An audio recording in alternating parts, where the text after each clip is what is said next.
Hello दोस्तों, स्वागत है आप सभी का एक और नए वीडियो में। आज मैं आप सभी के लिए एक बार फिर से लेके आ गया हूँ एक बेहद ही खौफनाक कहानी लेकर। अगर आप मेरे चैनल पे नए हो तो इसे सब्सक्राइब करना बिल्कुल ना भूलें, क्योंकि मैं आपके लिए ऐसी स्टोरीज लेकर आता रहता हूँ। अगर आपको अपने साथ घटा कोई पैरानॉर्मल एक्सपीरियंस मुझ तक पहुँचाना हो तो आप उसे स्क्रीन पे दिख रही मेरी इंस्टाग्राम आईडी या फिर व्हाट्सएप नंबर के थ्रू मुझ तक पहुंचा सकते हो। बहरहाल बढ़ते हैं आज की स्टोरी की तरफ। ये स्टोरी हमें भेजी है नीलम जी ने। आइए आगे की स्टोरी को जानते हैं। मीना एक काफी बेफिक्र किस्म की लड़की थी, एकदम हरफनमौला टाइप की। उसके चेहरे पर आज तक कभी गंभीरता दिखाई नहीं दी थी। बात बात पर मजाक करना, फट से बातों का जवाब दे देना, ये सभी आदतें उसमें भरी हुई थी। बात एक रोज की है। मीना और उसके कुछ दोस्त किसी जगह घूमने जाने वाले थे। रास्ते पर एक बहुत ही विशाल मंदिर पड़ता है, जिसे देखकर मीना की फ्रेंड आशा बीच रास्ते में ही गाड़ी रोकने को कहती है। मीना के साथ आशा, विक्रांत, मनीष और रितेश थे। ये सभी लोग एक ही कॉलेज में थे और साथ मिलकर इन्होंने एक सुंदर से पिकनिक स्पॉट पर एक पूरा दिन बिताने का प्लान करा था। ये लोग सुबह ही निकल गए थे ताकि रात में वक्त रहते ये लोग वापस घर के लिए रवाना हो सके। इसीलिए सुबह भी ये लोग 4 बजे ही अपने घर से निकल गए थे। विक्रांत की कार थी और सभी दोस्तों ने मिलकर उसकी कार में एक साथ घूमने का प्लान करा था। आशा के कहने पर विक्रांत ने बीच रास्ते में ही गाड़ी खड़ी कर दी और आसपास ट्रैफिक बिल्कुल भी नहीं, इसलिए उन लोगों को दिक्कत भी नहीं हुई। दूर दूर तक एक साइकिल तक नहीं दिखाई दे रही थी। लग बहुत ही अजीब रहा था। मीना ने विक्रांत से मजाक करते हुए कहा, क्या तुम हमें सही रास्ते पर ही ले जा रहे हो ना? सारा दिन इसी कार में घुमा घुमा कर बिताना पड़ेगा फिर। विक्रांत सर हिलाते हुए कहता है कि बिल्कुल सही रास्ते पर है, पहले भी उस जगह पर एक बार जा चुका है, इसलिए उन लोगों को चिंता करने की जरूरत नहीं है। आशा उनकी बातों को काटते हुए कहती है कि चलो भी जल्दी से उस मंदिर के दर्शन करके आते हैं। वैसे भी किसी जगह जाने से पहले अगर भगवान के दर्शन कर लिए जाएं तो यात्रा अच्छी होती है। मीना आशा की बातों को सुनते ही मजाक करने लगती है और तरह तरह की बातों से आशा को चिढ़ाने लगती है। आशा मीना की बातों को नजरअंदाज करते हुए मंदिर की सीढ़ियों पर चढ़ने लगती है। सभी दोस्त मंदिर के दर्शन के लिए चले जाते हैं, सिवाय मीना और मनीष के। ये दोनों ज्यादा इंटरेस्टेड नहीं थे मंदिर के दर्शन के लिए, इसीलिए ये लोग बाहर ही रुक जाते हैं। वो मंदिर बहुत ही प्राचीन लग रहा था, जिसमें एक प्राचीन दुर्गा माता की मूर्ति रखी हुई थी। आशा, रितेश और विक्रांत माँ को प्रणाम करते हैं और अपनी यात्रा शुभ होने की कामना करते हैं। वो तीनों माँ को प्रणाम करके सीढ़ियों से नीचे उतरते हैं और सभी दोस्त वापस से अपनी जर्नी को शुरू करते हैं। रास्ते में एकदम से विक्रांत की गाड़ी बंद हो जाती है और सभी लोग विक्रांत पे गुस्सा करने लगते हैं कि सुबह के 9:30 बज गए हैं और वो लोग अभी तक अपने मेन स्पॉट पर नहीं पहुंच पाए थे। वो उन सभी को समझाता है कि वो जगह यहाँ से सिर्फ कुछ ही मिनट्स की दूरी पे है, वो लोग पैदल भी जा सकते हैं। और रही बात कार की, तो कार को यहीं छोड़कर आगे बढ़ सकते हैं। मीना आशा से कहती है कि यार तुमने तो कहा था कि माता के दर्शन के बाद कोई दिक्कतें नहीं आएंगी, तो फिर ये क्या है? हमने माँ के दर्शन नहीं किए तो मुझे और मनीष को तकलीफ हो रही है, पर तुम तीनों को क्यों? ये बात सुनते ही आशा मीना को गुस्सा करती है और उसे समझाते हुए कहती है कि मीना, इतना भी खुले जवान होना अच्छा नहीं है। तुम हर बात में किसी को कुछ भी कह देती हो, बिना सोचे समझे किसी से भी तर्क करने लगती हो। जरूरी नहीं कि इंसान के साथ हर वक्त अच्छा ही हो, जरूरी ये है कि वो अपने काम को किस तरह से निपटा सकता है, चाहे उसे जितनी मुश्किल का सामना क्यों ना करना पड़े। वो अपने काम को किस तरह करता है, ये हर चीज पे डिपेंड करता है। मीना आशा की बात को हवा में उड़ाते हुए कहती है कि ठीक है भाई, लेक्चर देना बंद करो, चलो आगे की तरफ बढ़ते हैं। वो रास्ता थोड़ा अजीब सा लग रहा था। रास्ते के चारों ओर पेड़ ही पेड़ दिखाई दे रहे थे, मानो जैसे किसी जंगल में ही आ गए हो। अब कुछ मिनट चलने के बाद ही सभी दोस्तों को दूर से वो पार्क दिखाई दे रहा था, जो कि काफी सुंदर सी जगह प्रतीत हो रही थी। घूमने फिरने की जगह, खाने पीने की अच्छी स्टॉल्स, सब कुछ अवेलेबल था।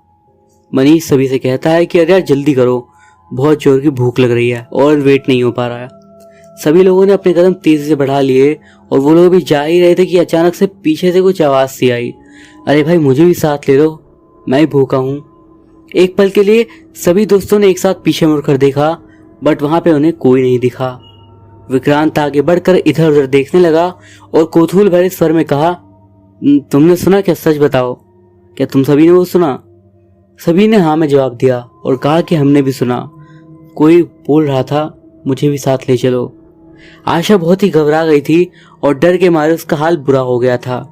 तभी मनीष ने सभी की बातों को काटते हुए कहा, कुछ नहीं, शायद कोई और होगा जिसे हमारी तरह ही भूख लगी होगी और वो अपने दोस्तों से, अपने परिवार वालों से कह रहा होगा और हमारे कानों में आवाज पड़ गई। हमें लगा कि शायद कोई हमसे कुछ कह रहा है, चलो दोस्तों वहां चला जाए। ये बोलते हुए सभी दोस्त उस जगह से उस पार्क के अंदर चले जाते हैं। वो लोग एक स्टॉल पर जाते हैं और अपने लिए कुछ खाने का ऑर्डर देते हैं। खाना टेबल पर लग चुका था और सभी ने खाना स्टार्ट कर दिया था। मीना, जिसने अभी अपने मुंह में एक निवाला ही लिया था, अचानक से पीछे से किसी ने उसका नाम पुकारा, मीना। वो घबरा जाती है और झट से पीछे मुड़कर देखती है, पर दूर दूर तक उसे कोई ऐसा इंसान नहीं दिख रहा था जो कि उसे पुकार रहा हो। विक्रांत मीना से पूछता है, क्या हुआ, किसे ढूंढ रही हो? खाने पर ध्यान रखो ना, अभी हमें बहुत चल फिर कर यहाँ वहाँ घूमना है।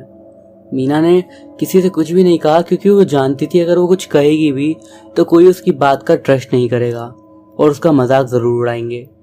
सभी दोस्त खाना खा लेते हैं और उसके बाद वो लोग एक राइड लेने के लिए टिकट काउंटर पर जाते हैं। विक्रांत सभी की टिकट करवा देता है और सभी दोस्त काफी खुश थे। मीना और मनीष एक साथ दूसरे राइड्स के लिए चले जाते हैं। उधर विक्रांत, आशा और रितेश एक साथ फ्लावर्स को देखने के लिए गार्डन की तरफ बढ़ते हैं, जहाँ पर बहुत सारे फूल लगे हुए थे। वो जगह बहुत ही सुंदर दिख रही थी। तीनों वहां जाकर फोटोज लेने लगते हैं। दूसरी तरफ न जाने मीना को क्या हो गया था, रह रहकर वो पीछे की ओर देखा करती और अब उसने मनीष को भी सारी बात बताई। मनीष पीछे की ओर जाता है पर उसे कोई नहीं दिखता। अचानक से मनीष को उसके सामने लगे एक विशाल वृक्ष के ऊपर कुछ आकृति सी दिखाई देती है, जो कि इंसान की तो नहीं बल्कि किसी और ही चीज की मालूम पड़ रही थी। कोई ऊपर बैठा हुआ था मानो। मनीष दौड़कर मीना के पास आ जाता है और उसे बता देता है ये बात। वो दोनों ही काफी ज्यादा घबरा जाते हैं और तेजी से अपने बाकी दोस्तों की तरफ भागते हैं। मनीष की नजर पीछे की तरफ जाती है तो उसे एक परछाई सी अपनी ओर दौड़ते हुए दिखाई दे रही थी। मनीष बहुत ही डर जाता है और मीना का हाथ पकड़कर उसे जल्दी से भागने के लिए कहता है। दोनों रफ्तार बढ़ा लेते हैं। मनीष मीना को पीछे मुड़ने से मना कर रहा था, पर मीना बार बार पीछे देख रही थी। अचानक से उसका पैर फिसल जाता है और वो जमीन पे गिर जाती है। मनीष देखता है कि कोई तेजी से मीना की तरफ बढ़ रहा है और अचानक से मीना का हाथ पकड़कर उसे अपनी ओर खींचने लगता है। वो कोई इंसान नहीं बल्कि साक्षात एक रूह थी। मीना जोर जोर से चिल्लाने लगती है और उसके चिल्लाने की आवाज सुनकर बाकी दोस्त विक्रांत, आशा और रितेश दौड़े दौड़े उसी तरफ आते हैं और तब तक वो रूह वहां से जा चुकी थी। मीना की हालत बहुत खराब हो गई थी। रितेश उसे उठाकर पास ही के एक बेंच पर लेटा देता है और वो लोग मनीष से सारी बात को जानते हैं। पहले तो किसी को बात पर ट्रस्ट होता ही नहीं है, पर मीना की और मनीष की इतनी दयनीय अवस्था को देख वो दोनों उनकी बात को मान लेते हैं। विक्रांत और आयशा जल्दी जल्दी मेन एग्जिट डोर की तरफ जाते हैं, जहां उन्होंने थोड़ी ही दूरी पर गाड़ी पार्क करी थी। वहीं दूसरी तरफ मनीष, रितेश मीना को जैसे तैसे उठाकर एग्जिट डोर के पास ले जा रहे होते हैं। पर ये क्या, विक्रांत और आयशा काफी घबराए हुए थे। उन्होंने अपने दोस्तों को बताया कि एग्जिट डोर तो बंद है। सभी दोस्तों को काफी हैरानी होती है। इसी बीच मीना की आंख खुलती है तो वो बिल्कुल ही बोलने की हालत में नहीं थी। उसके हाथ और पैर में कुछ चोटें आई थी और वो आशा को पकड़ के रोने लगती है और कहती है कि ये सब क्या हो गया, मुझे कुछ समझ नहीं आ रहा। वो चीज़ क्या थी? हमें यहाँ नहीं आना चाहिए था, मुझे बहुत डर लग रहा है, मुझे घर जाना है। मीना, जो इतनी बेफिक्र खुली मिजाज की लड़की थी, आज इसकी हालत देखकर बाकी सारे दोस्तों को बिल्कुल भी अच्छा नहीं लग रहा था। उस एक इंसिडेंट ने मीना की पूरी पर्सनैलिटी को चेंज कर दिया था। वो डरी डरी इधर उधर देखे जा रही थी, मानो उसका दिमाग काम ही ना कर रहा हो। रितेश सभी से कहता है कि एक बार अंदर जाकर बाकी लोगों से पूछताछ करनी चाहिए, शायद किसी न किसी के साथ ऐसा कुछ हुआ होगा और कुछ शायद इस बात से अनजान होंगे। सभी दोस्त अंदर की तरफ वापस जाते हैं, पर यह क्या, पूरा पार्क खाली था। दूर दूर तक एक चिड़िया तक दिखाई नहीं दे रही थी। आसमान साफ था और वहां पर जितने भी स्टॉल्स थे जिनमें तरह तरह की चीजें बिक रही थी, खाने पीने की चीजों से लेकर A to Z हर चीज का सामान, वो सारे स्टॉल अब खाली थे। सामने जो भी चीज थी वो बिल्कुल सड़ी हुई थी, यहाँ तक कि उसमें से भयानक सी स्मेल भी आ रही थी। ये देखकर सभी के होश, किसी को कुछ समझ में ही नहीं आ रहा था कि आखिर ये हो क्या गया। बहुत ही भयंकर स्थिति हो गई थी और सभी का दिमाग काम करना बंद कर दिया था। एक साथ सभी दोस्त विक्रांत पर भड़कने लगते हैं और उनसे कहते हैं कि तुम ये कहाँ ले आए हो हमें, हम तो आज तक ऐसी जगह पे नहीं आए थे और ना ही इस जगह के बारे में पता था। वो जिसने कहा था वो तुम थे। ये जगह बहुत ही स्वीट है, अच्छी है, बहुत ही सुंदर जगह है घूमने के लिए। अब जवाब दो विक्रांत, ये सब क्या है। विक्रांत सर पे हाथ रख लेता और कहता है, दोस्तों मैं यहाँ पहले भी आ चुका हूँ और उस वक्त ऐसा कुछ भी नहीं हुआ था। आज ऐसा क्या हुआ मुझे कुछ समझ में नहीं आ रहा। आई एम सॉरी, मेरे कारण तुम सबकी जान पर बनाई है, प्लीज मुझे माफ कर दो। मनीष अपने दोस्तों को समझाते हुए कहता है कि ये वक्त एक दूसरे को दोष देने का नहीं बल्कि सोचने का है कि यहाँ से निकला कैसे जाए। मीना अब काफी हद तक अपनी सेंस में आ गई थी और वो थोड़ा लंगड़ा लंगड़ा कर चल रही थी, पर वो सभी से कहती है कि हमें यहाँ से जल्दी निकलना चाहिए ताकि वो लोग बच सकें।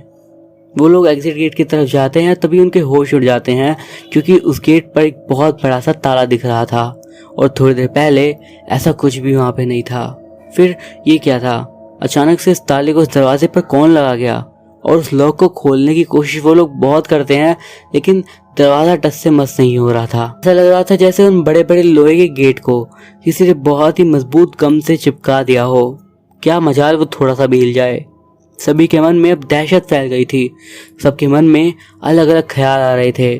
कोई कहता क्या किसी ने उन्हें मारने का प्लान किया है या फिर कोई उन्हें वहां पर कैद करके रखना चाहता है। कोई कहता ये उसी भूत का काम है, वो हमें नहीं छोड़ेगा, हमें मार देगा। कोई कहता है ऐसा कुछ नहीं है। तरह तरह की बातें उठाई जा रही थी पर हल कुछ भी नहीं निकल पा रहा था। आशा जो कि काफी भक्ति भावनाओं से परिपूर्ण थी, उसने सभी को सुझाव दिया कि वो एक साथ वहीं बैठकर एक दूसरे का हाथ पकड़कर हनुमान चालीसा का पाठ करेंगे। वहां सिर्फ आशा ही थी जिसे हनुमान चालीसा पूरी कंठस्थ याद थी। एक दूसरे का हाथ पकड़ के वो सभी आशा को सुनकर हनुमान चालीसा का पाठ जोर जोर से करना शुरू कर देते हैं। तकरीबन 7वीं बार आशा ने हनुमान चालीसा पाठ करना शुरू किया तो दरवाजे पे कुछ हलचल सी महसूस हुई। मनीष उठता है और दरवाजे को खोलने की कोशिश करता है पर उसे इतना जोर का झटका लगता है कि वो दूर जा गिरता है और उसका सर वहीं फट जाता है। वो छटपटाता हुआ वहीं दम तोड़ देता है और मीना ये दृश्य देखकर मानो मर सी जाती है। वो मनीष को पकड़कर जोर जोर से रोने लगती है क्योंकि वो उसे काफी ज्यादा पसंद करती थी। आशा मीना को मनीष से अलग करती है और उसे चुप कराने की कोशिश करती है और उसे संभालने लगती है। मीना का तो रो रो कर ही बुरा हाल हो रहा था। इस हादसे से सभी दोस्त सदमे में थे और ये सभी मनीष को घेरे रो रहे थे। आशा सभी को समझाती है कि जैसे तैसे हिम्मत करके वापस से सभी लोगों को गोले में बैठाकर वो मंत्रों का जाप शुरू कर देती है। जाप शुरू करते ही मानो आसपास की चीजें तेजी से बदलने लग रही थी और देखते ही देखते वहां ढेर सारे लोग चलने फिरने शुरू हो गए थे, जैसे वापस से उस पार्क में जान आ गई हो। लोगों का आगमन चारों तरफ था और कोई कुछ करता तो कोई कुछ कर रहा था। बच्चे खेल रहे थे और बड़े आपस में बातचीत करते हुए दिखाई दे रहे थे। एकाएक आशा उसके दोस्तों को दिखता है एक बूढ़ा आदमी। वो अपने दोनों बच्चों के साथ किसी एक दुकान में जाकर कुछ खाने को मांगता है पर वो दुकानदार उसे बहुत बुरी तरीके से लताड़ देता है और वहां से बेइज्जत करके उसको भगा देता है। समय जैसे बहुत तेजी से बीत रहा हो।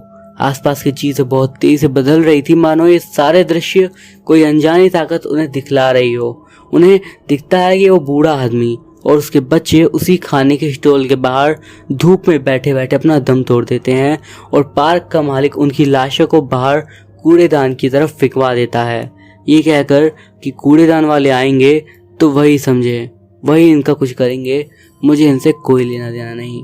पर आज के समय में अच्छे लोग मिलते ही कहाँ हैं। कूड़ेदान वाली गाड़ी ने कूड़े कचरे को तो उठाया और लाश को वहीं सड़ने के लिए छोड़ दिया। कोई किसी की जिम्मेदारी नहीं उठाना चाहता था, सब अपने जीवन में व्यस्त थे। यही नहीं, उनकी लाश ले जाने वाला कोई नहीं होने के कारण वो लाश वहीं पर पड़ गई और कुछ दिन बाद स्थानीय नगर पालिका कर्मचारी के कुछ लोग आकर उन दोनों लाशों को ले गए और न जाने कहाँ ले जाकर उनका अंतिम संस्कार किया भी या फिर कुछ और ही कर डाला। सब कुछ अचानक से शांत हो जाता है और वापस से वो पूरी जगह खाली और सुनसान दिखाई देने लगती है। सभी एक दूसरे का मुंह देखने लगते हैं। तभी मीना सभी से कहती है कि मुझे दुख है, उनके साथ बहुत बुरा हुआ। इससे हमारा क्या दोष है, पर मनीष का क्या दोष था? हमने तो उनके साथ कुछ गलत नहीं करा था। हम तो इस बात से अनजान थे, इस जगह पे घूमने फिरने के लिए आए थे, ना ही किसी को तकलीफ दे रहे थे। मीना भी ये सब बोल ही रही थी कि वो बूढ़ा आदमी उन लोगों के सामने प्रकट हो जाता है और मीना उसे देखकर डर जाती है और आगे की तरफ भागने लगती है। वो प्रेत मानो मीना को हवा में ही उछाल देता है और गुस्से में भरे स्वर में उन सभी से कहता है कि तुम सब लोग एक जैसे ही हो, तुम लोगों को जीने का कोई हक नहीं है। जो गरीब की पीड़ा को ना समझे वो इंसान ही क्या है। आशा उन्हें शांत करके उन्हें समझाने की कोशिश करती है कि वो औरों के जैसे बिल्कुल भी नहीं है और वो दूसरों की मदद करते हैं। इधर विक्रांत नोटिस करता है कि मीना ने भी शायद दम तोड़ दिया था, क्योंकि वो बिल्कुल भी हिलडुल नहीं रही थी। उसके सर से काफी खून निकल रहा था। वो दौड़कर उसके पास आता है और उसे उठाने की कोशिश करता है, पर उसकी भी जान नहीं बचती है। विक्रांत को अचानक से याद आता है कि पिछली बार जब वो उस पार्क में घूमने के लिए आया था तो करीबन शाम के 4:30 बज रहे थे। सब कुछ नॉर्मल था। उस बूढ़े और उसके बच्चे की मौत तकरीबन दोपहर के 2 बजे हुई थी। शायद यही वो कारण था कि उन्होंने उनके ऊपर हमला कर दिया था दोपहर के वक्त। रोते हुए वो तेजी से आशा के पास जाता है और रितेश आशा को पूरी बात बतलाता है। तब तक वो बूढ़े आदमी की आत्मा वहां से गायब हो चुकी थी। आशा मीना को पकड़कर रोने लगती है और रितेश पागलों के जैसे यहाँ वहां बाहर निकलने का रास्ता ढूंढ रहा होता है। दोपहर के 3 बज जाते हैं और उन तीनों की हालत खराब हो गई थी। उन लोगों को अंदाजा हो गया था कि शायद अब उनकी जान भी बचने नहीं वाली है। आशा ने अभी तक हिम्मत नहीं आ रही थी और वो खड़ी होती है और उस मेन गेट की तरफ बढ़ने लगती है। वो हर एक उपाय लगाना चाहती थी जिससे कि वो बच सके, उन्हें इस नरक से आज़ादी मिल सके। मेन डोर पर लगे उस बड़े से लॉक को पकड़कर मीना वापस से कुछ मंत्रों को बुदबुदाने लगती है और दूर रितेश और विक्रांत बैठे बैठे ही उसे देख रहे थे। आशा मंत्रों का जाप निरंतर करे जा रही थी और ईश्वर से प्रार्थना करे जा रही थी। उसके मन में अचानक से दुर्गा माता का ख्याल आता है। उसे याद आता है कि जब वो उस प्राचीन मंदिर की तरफ गए थे तो उसे माता के पैरों के नीचे से कुछ सिंदूर पड़ा हुआ दिखा था। उसने एक चुटकी सिंदूर एक कागज पर ले ली थी और उसे अपने पर्स में डाल दिया था। वो जल्दी से अपने पर्स से उस कागज को निकाल कर अपने पास से देखने लगती है। उसमें सिंदूर था। उसे उम्मीद की किरण नजर आ रही थी। वही उसकी आखिरी उम्मीद थी। वो उस सिंदूर को ले जाकर उस मेन गेट के लॉक के ऊपर छिड़क देती है और बाकी बचे सिंदूर अपने माथे पर रितेश और विक्रांत, यहाँ तक कि मीना और मनीष की लाश के माथे पर भी लगा देती है और देवी माँ का जाप करने लगती है। आशा की गुत्थी काम आ गई थी और जैसे जैसे देवी माँ का मंत्र जाप किए जा रही थी वो मानो उस बूढ़े के प्रेत और उसके बच्चों को परेशानी हो रही थी।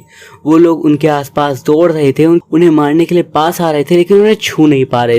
थोड़ी देर में दरवाजा खुलने लगता है और एक झटके से दरवाजा जोर से खुल जाता है और वो तेजी से बाहर की तरफ भागने लगते हैं। आशा को भागता देख रितेश और विक्रांत भी उसके पीछे पीछे दौड़ देते हैं और वो दोनों पार्क से निकल जाते हैं। बाहर से अंदर की तरफ वो लोग देखते हैं तो उन्हें अंदर वही प्रेत दिखाई पड़ते हैं जो कि काफी ज्यादा गुस्से में थे, मानो उनके जाने पर अब वो एक एक को कच्चा चबा जाएंगे। पता नहीं आशा के दिमाग में ऐसा क्या चल रहा था। वो तेजी से विक्रांत की गाड़ी की तरफ बढ़ती है और गाड़ी के डिक्की में से रखे हुए एक्स्ट्रा पेट्रोल को निकालती है और तेजी से उसी कूड़ेदान की तरफ दौड़ती है जहां उन सभी की लाश फेंकी गई थी। आशा ने उस वक्त भी देखा था कि उन कर्मचारियों ने भी उनकी लाशों का अंतिम संस्कार नहीं किया था, उल्टा उन्हें कूड़ेदान के पीछे एक पुराने कुएं में फेंक दिया था। वो कूड़ेदान की तरफ आती है और वहीं से इधर उधर उस कुएं को देखने की कोशिश करती है और इधर उधर नजर घुमाने में आखिरकार उसे वो कुआं मिल ही जाता है। वो तेजी से उसकी तरफ बढ़ती है और उसमें उन तीनों के कंकाल भी उसे दिख जाते हैं। वो पेट्रोल को उनके ऊपर डालने लगती है और जमीन पर पड़े हुए कुछ सूखे पत्तों पर आग लगाकर उन्हें जैसे तैसे उन लाशों के ऊपर अंदर फेंकने लगती है। पहली बार तो जल नहीं रहे थे और निरंतर ढेर सारे पत्थरों को जला जलाकर वो लगातार नीचे फेंकने लगती है, जिससे उन लाशों में आग लग जाती है। आग जैसे जैसे लग रही थी वैसे वैसे नज़ारा बदल रहा था। तेजी से अगल बगल की चीजें बदलती हुई महसूस हो रही थी। आशा का सर घूमने लगा था। ऐसा लग रहा था मानो जैसे हर चीज बहुत तेजी से घूम रही हो। विक्रांत, रितेश भी उसे नजर नहीं आ रहे थे और आशा का सर घूम जाता है और वो जमीन पर गिर जाती है। थोड़ी देर बाद उसे विक्रांत उठाते हुए मिलता है और वो उससे पूछता है कि क्या हुआ आशा, तभी तो ठीक है ना, तुम अचानक गिर गई थी, तुम यहाँ कैसे आ गई, हम तो पार्क की तरफ बढ़ रहे थे ना। आशा विक्रांत को पकड़कर रोने लगती है और उससे पूछने लगती है कि वो एक क्या बहकी बहकी बातें कर रहा है, उस मनहूस पार्क से अभी अभी तो वो निकले हैं। तभी आशा की नज़र मीना और मनीष पर पड़ती है और वो बिल्कुल चौंक जाती है। बड़ी बड़ी आंखें कर कर वो दोनों को घूरने लगती है। मीना उसे देखकर वापस से उसे चिढ़ाना स्टार्ट कर देती है, ये लो, इसे तो अभी भी थकावट हो गई, मैडम को चक्कर भी आ गए। ये सब कहकर वो जोर जोर से हंसने लगती है और आशा को पार्क की तरफ ले जा ही रहे होते हैं कि आशा झटके से मीना का हाथ चिटकते हुए उन्हें उस पार्क में जाने से मना कर देती है। उसे अब भी शक था कहीं फिर से वही प्रेत आत्माएं उन पर हमला ना कर दे। और सारे दोस्त पूछते हैं क्या हुआ, तुम्हें घूमने का मन नहीं है क्या, अगर तुम्हें नहीं जाना तो कम से कम हमें तो जाने दो, हमारा मजा किरकिरा मत करो। आशा मनी में बहुत खुश थी मनीष और मीना को जिंदा देखकर, साथ ही बहुत हैरान और परेशान भी थी कि उन्हें कैसे समझाए कि इस पार्क में उनके साथ क्या हुआ था और उस पार्क में ना जाना ही बिल्कुल सही है। अभी अभी इतनी मशक्कत के बाद तो उन्हें उस नरक से आज़ादी मिली थी, वापस से अगर वहां गए तो न जाने इस बार कितने लोग मरेंगे। अब उसने उन लाशों को जला दिया है तो शायद वहां पर कुछ उपद्रव ना हो, फिर भी उसके मन में शंका थी, जिसके कारण वो वहां ना जाने की जिद करने लगती है और जोर जोर से रोना स्टार्ट कर देती है। उसकी हरकत से सभी लोग परेशान हो जाते हैं और ना चाहते हुए भी उस पार्क में नहीं जाते और वापस से अपनी गाड़ी को वापस लेते हैं। चलती गाड़ी से आशा पीछे पलटकर दूर जाते उस पार्क को देखने लगती है और मन ही मन भगवान का शुक्रिया अदा करने लगती है, उन्होंने उसके दोस्तों को आखिरकार बचा लिया था। तो दोस्तों, ये थी हमारी आज की फर्स्ट स्टोरी। अब हम बढ़ते हैं आज की अपनी अगली कहानी की ओर। रेखा, तुम अभी तक तैयार नहीं हुई? तुम्हें पता है ना हमें 9 बजे घर से निकलना है, नहीं तो ट्रेन छूट जाएगी और उसके बाद कोई ट्रेन नहीं है और मुझे कल हर हाल में ऑफिस ज्वाइन करना है। अरे राकेश, मैं तैयार हूँ, आप सामान बाहर निकाल के रखो। राकेश घर से स्टेशन के लिए निकले। राकेश का ट्रांसफर दूसरे शहर में हुआ था। उसने अपने दोस्त की मदद से वहां पर किराए का घर पहले ही ले लिया था, बस उसे वहां शिफ्ट होना था। एक रात का सफर करके वो दोनों शहर पहुंचे और उस घर में जा पहुंचे जहां उन्हें रहना था। राकेश जल्दी से तैयार होकर सीधे ऑफिस के लिए निकल गया और रेखा घर की सफाई में लग गई। शाम तक सारा काम खत्म करके वो राकेश का इंतजार करने लगी, क्योंकि राकेश ने कहा था कि डिनर मत बनाना, हम लोग बाहर ही खाएंगे। थोड़ी देर के बाद राकेश आया और दोनों बाहर खाना खाने के लिए चले गए। रात में वापस आए तो दोनों ही इतना थक गए थे कि आकर ही सो गए। रात तकरीबन 3 बजे रेखा की आंख खुली तो उसे लगा कि इसके सिर के पास कोई बैठा है और उसे घूर रहा है। वो बहुत डर गई और उसने चादर को सिर से पांव तक ओढ़ लिया और लेटी रही। उसे पता ही नहीं चला कि कब वो सो गई और सुबह भी हो गई। वो सुबह उठी और रात वाली घटना के बारे में सोचने लगी। उसने सोचा कि राकेश को बताए, लेकिन फिर ये सोचकर चुप हो गई कि शायद ये उसका वहम हो। उसने जल्दी से नाश्ता तैयार किया और राकेश को उठाया। राकेश भी तैयार होकर सीधा ऑफिस के लिए निकल गया और रेखा घर के कामों में व्यस्त हो गई। सारा काम करके वो बालकनी में कुर्सी पर बैठकर अखबार पढ़ ही रही थी कि उसने सामने वाले घर में देखा एक औरत उसे ही घूरे जा रही थी। रेखा को उसका घूरना अजीब लगा और वो अंदर अपने कमरे में आ गई। उसने सोचा थोड़ी देर आराम कर लूं, और जब वो लेटी तो थोड़ी ही देर में उसकी आंख लग गई। उसे ऐसा महसूस हुआ कि कोई उसके सामने खड़ा है। वो एकदम से उठी और डर के कारण इधर उधर देखने लगी। वो बहुत डर गई और बालकनी में आकर बैठ गई। उसने देखा वो औरत जो उसे घूर रही थी अभी तक वहीं खड़ी है। उसको कुछ समझ में नहीं आ रहा था। उसने सोचा कि राकेश से इस बारे में बात करूंगी। रात में राकेश को उसने सब बात बताई जो उसके साथ इन 2 दिनों में हुई थी। उसका कहना था कि ये सब बस तुम्हारा वहम है, नई जगह पर आए हैं इसीलिए तुम्हें ऐसा महसूस हो रहा है, और ऐसा कुछ भी नहीं है। कुछ दिन बीतने दो, तुम्हें यहाँ पर अच्छा लगेगा। रेखा ने सोचा राकेश सही कह रहा है और ये सब उसका वहम है, पर अगले दिन फिर से वही सब हुआ। रेखा ने सोचा कि शायद कोई सपना हो और सो गई। अगले रात फिर उसकी नींद खुली और 3 ही बज रहे थे। उसने देखा कि कोई औरत जिसके बाल खुले थे, उसके सिर के पास बैठी थी और 2 बच्चियां दरवाजे के पास बैठी खेल रही थी। वो औरत जो उसके पास बैठी हुई थी वो पहले तो ठीक लग रही थी, पर धीरे धीरे वो भयानक होती जा रही थी और उसका पूरा शरीर जल रहा था। रेखा बहुत डर रही थी और राकेश को जगाने के लिए वो आवाज लगा रही थी, लेकिन उसके मुंह से आवाज निकल ही नहीं पा रही थी। कुछ समय बाद वो औरत वहां से चली गई और उसकी दोनों बच्चियां गायब हो गई। उसने राकेश को जगाया और पूरी बात बताई, तो राकेश को भी लगने लगा था कि शायद वो जो कह रही है इस बात में कुछ तो सच्चाई है। अगले दिन राकेश की छुट्टी थी और वो घर पर ही था। रेखा किचन में काम कर रही थी कि अचानक उसने राकेश की आवाज सुनी और उसे लगा कि शायद वो फोन पे बात कर रहा है, लेकिन उसका फोन तो यहाँ था, फिर वो बात किससे कर रहा था। ये सोचकर वो राकेश के कमरे की तरफ जाने लगी। वहां उसने देखा कि राकेश खुद से ही बातें करे जा रहा था। मैं यहाँ से कहीं नहीं जाऊंगा। ऐसा बोलकर वो जोर जोर से हंस रहा था। तुमको तो पता है, तुमको तो मैं यहाँ से लेकर ही जाऊंगा। राकेश का मुंह भयानक लग रहा था, जैसे किसी ने जला दिया हो। ये सब देखकर रेखा की चीख निकल गई और राकेश ने उसे देख लिया और उसे पकड़ने के लिए दौड़ा। तभी रेखा ने कमरे का दरवाजा बंद कर लिया और बाहर मदद के लिए भागी। उसे आसपास कोई दिख भी नहीं रहा था। वो दौड़कर उसी घर में गई जहां उसने उस औरत को देखा था जो उसे घूर रही थी। उसने उस औरत को शुरू से लेकर अब तक की सारी बात बताई और राकेश के साथ जो हुआ वो भी बताने लगी। उस औरत ने कहा कि तुम लोग गलत घर में आ गए हो, यहाँ कोई भी नहीं आता है और जो यहाँ आता है वो जिंदा नहीं रह पाता। रेखा ने पूछा, आखिर क्या है ऐसा इस घर में, मुझे ये बताओ। तो उस औरत ने कहा कि आज से तकरीबन 10 साल पहले यहाँ पर आरती नाम की औरत रहती थी अपनी 2 बच्चियों और पति के साथ। सभी लोग बहुत खुश थे। एक दिन आरती की बड़ी बेटी की तबीयत खराब हो गई और उन्होंने उसे हॉस्पिटल में दिखाया, जहाँ पता चला कि उसकी बेटी को ब्लड कैंसर है। उसने अपनी बेटी के इलाज के लिए सब कुछ बेच दिया, लेकिन फिर भी वो नहीं बच पाई। बस घर ही रह गया था उसके पास। बेटी के जाने के गम में उसके पति ने शराब पीनी शुरू कर दी और रोज घर आकर वो मारपीट करने लगा। एक दिन उसके पति ने उसके घर के कागज मांगे और आरती ने उन्हें देने से इनकार कर दिया, तो उसने उसको बहुत मारा और आखिर में उसे और बेटी दोनों को जिंदा जला दिया और वहां से कहीं गायब हो गया। तब से आरती और उसकी बेटी की आत्मा इसी घर में रहती है और जो कोई यहाँ आता है उसे परेशान करती हैं, जान से मार डालती हैं।